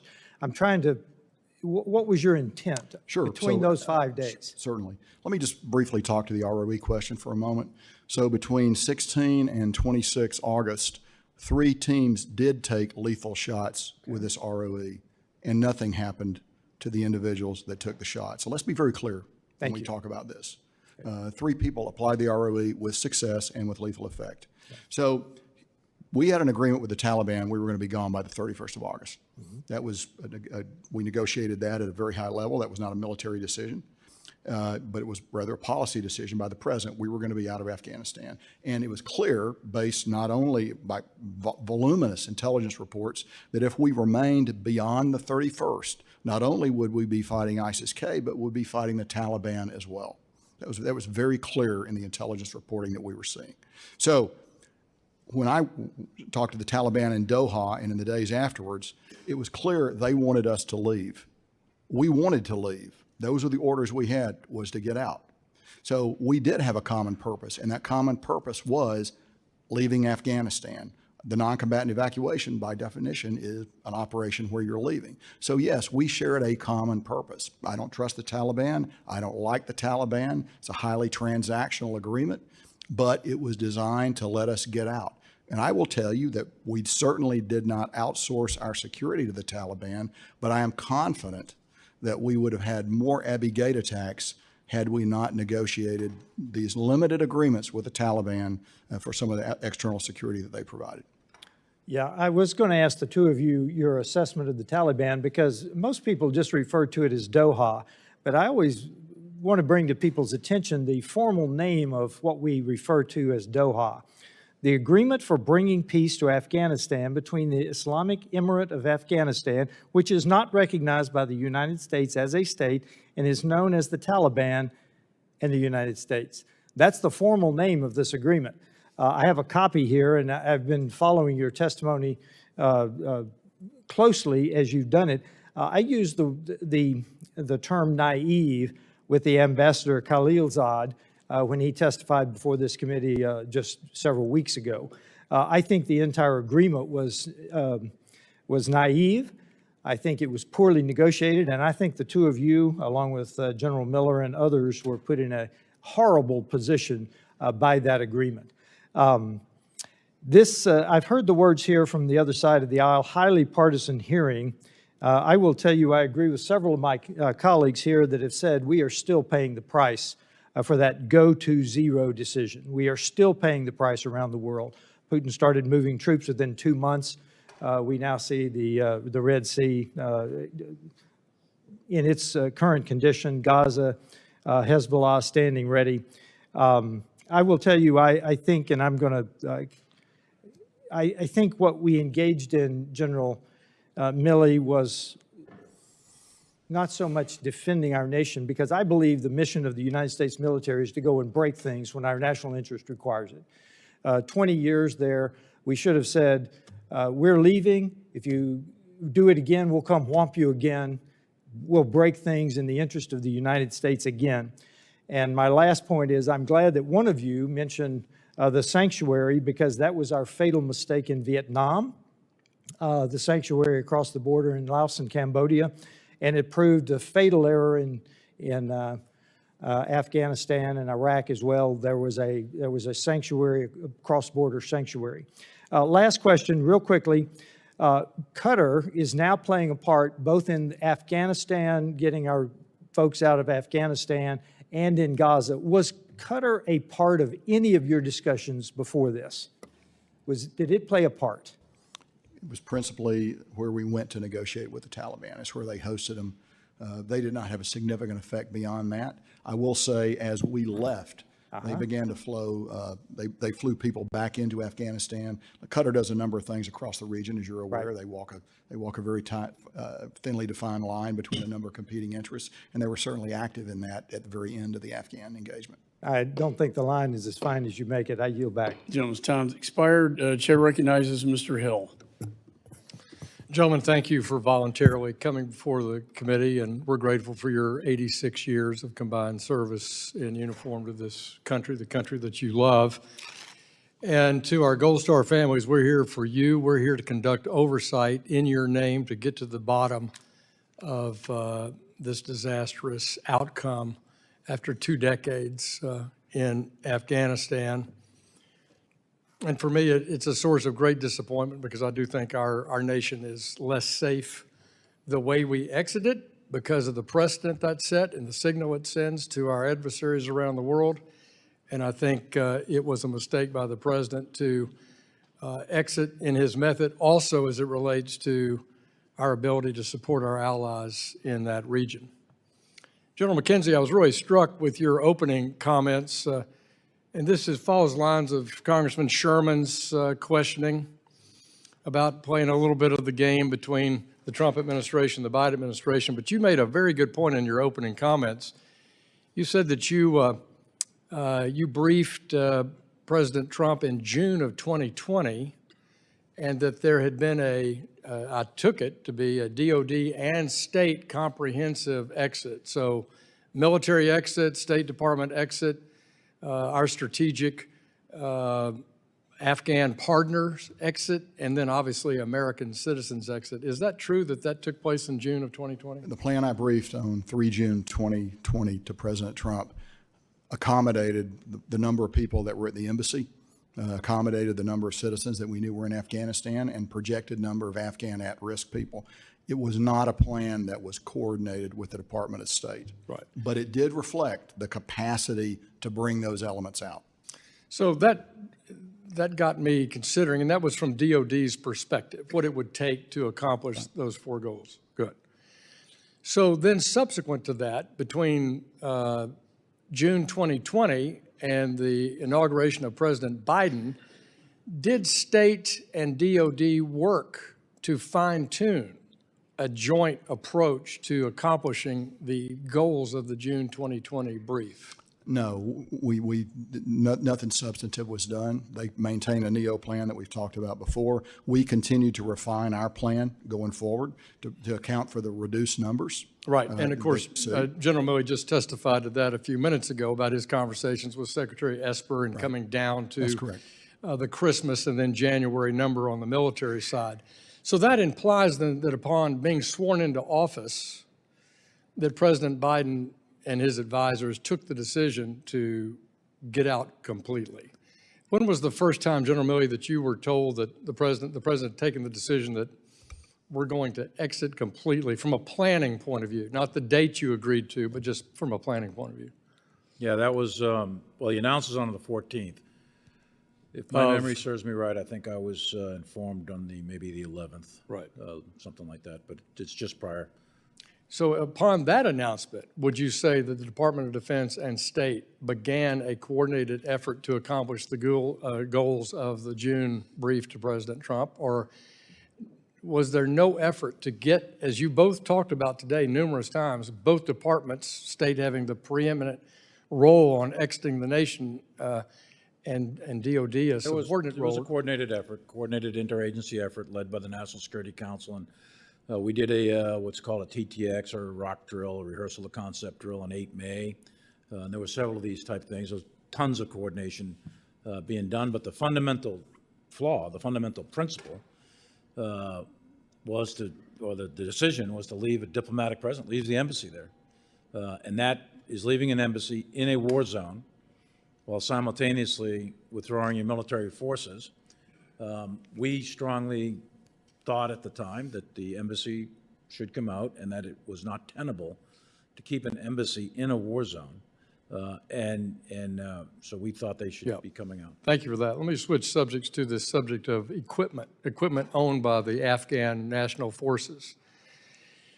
At any time during that planning, from the early Trump planning in June 2020 until spring of 2021, was there a contingency plan to, as you saw the situation could deteriorate, to also disable the fixed ring, rotary wing, or larger artillery pieces that were belonging to the Afghan government?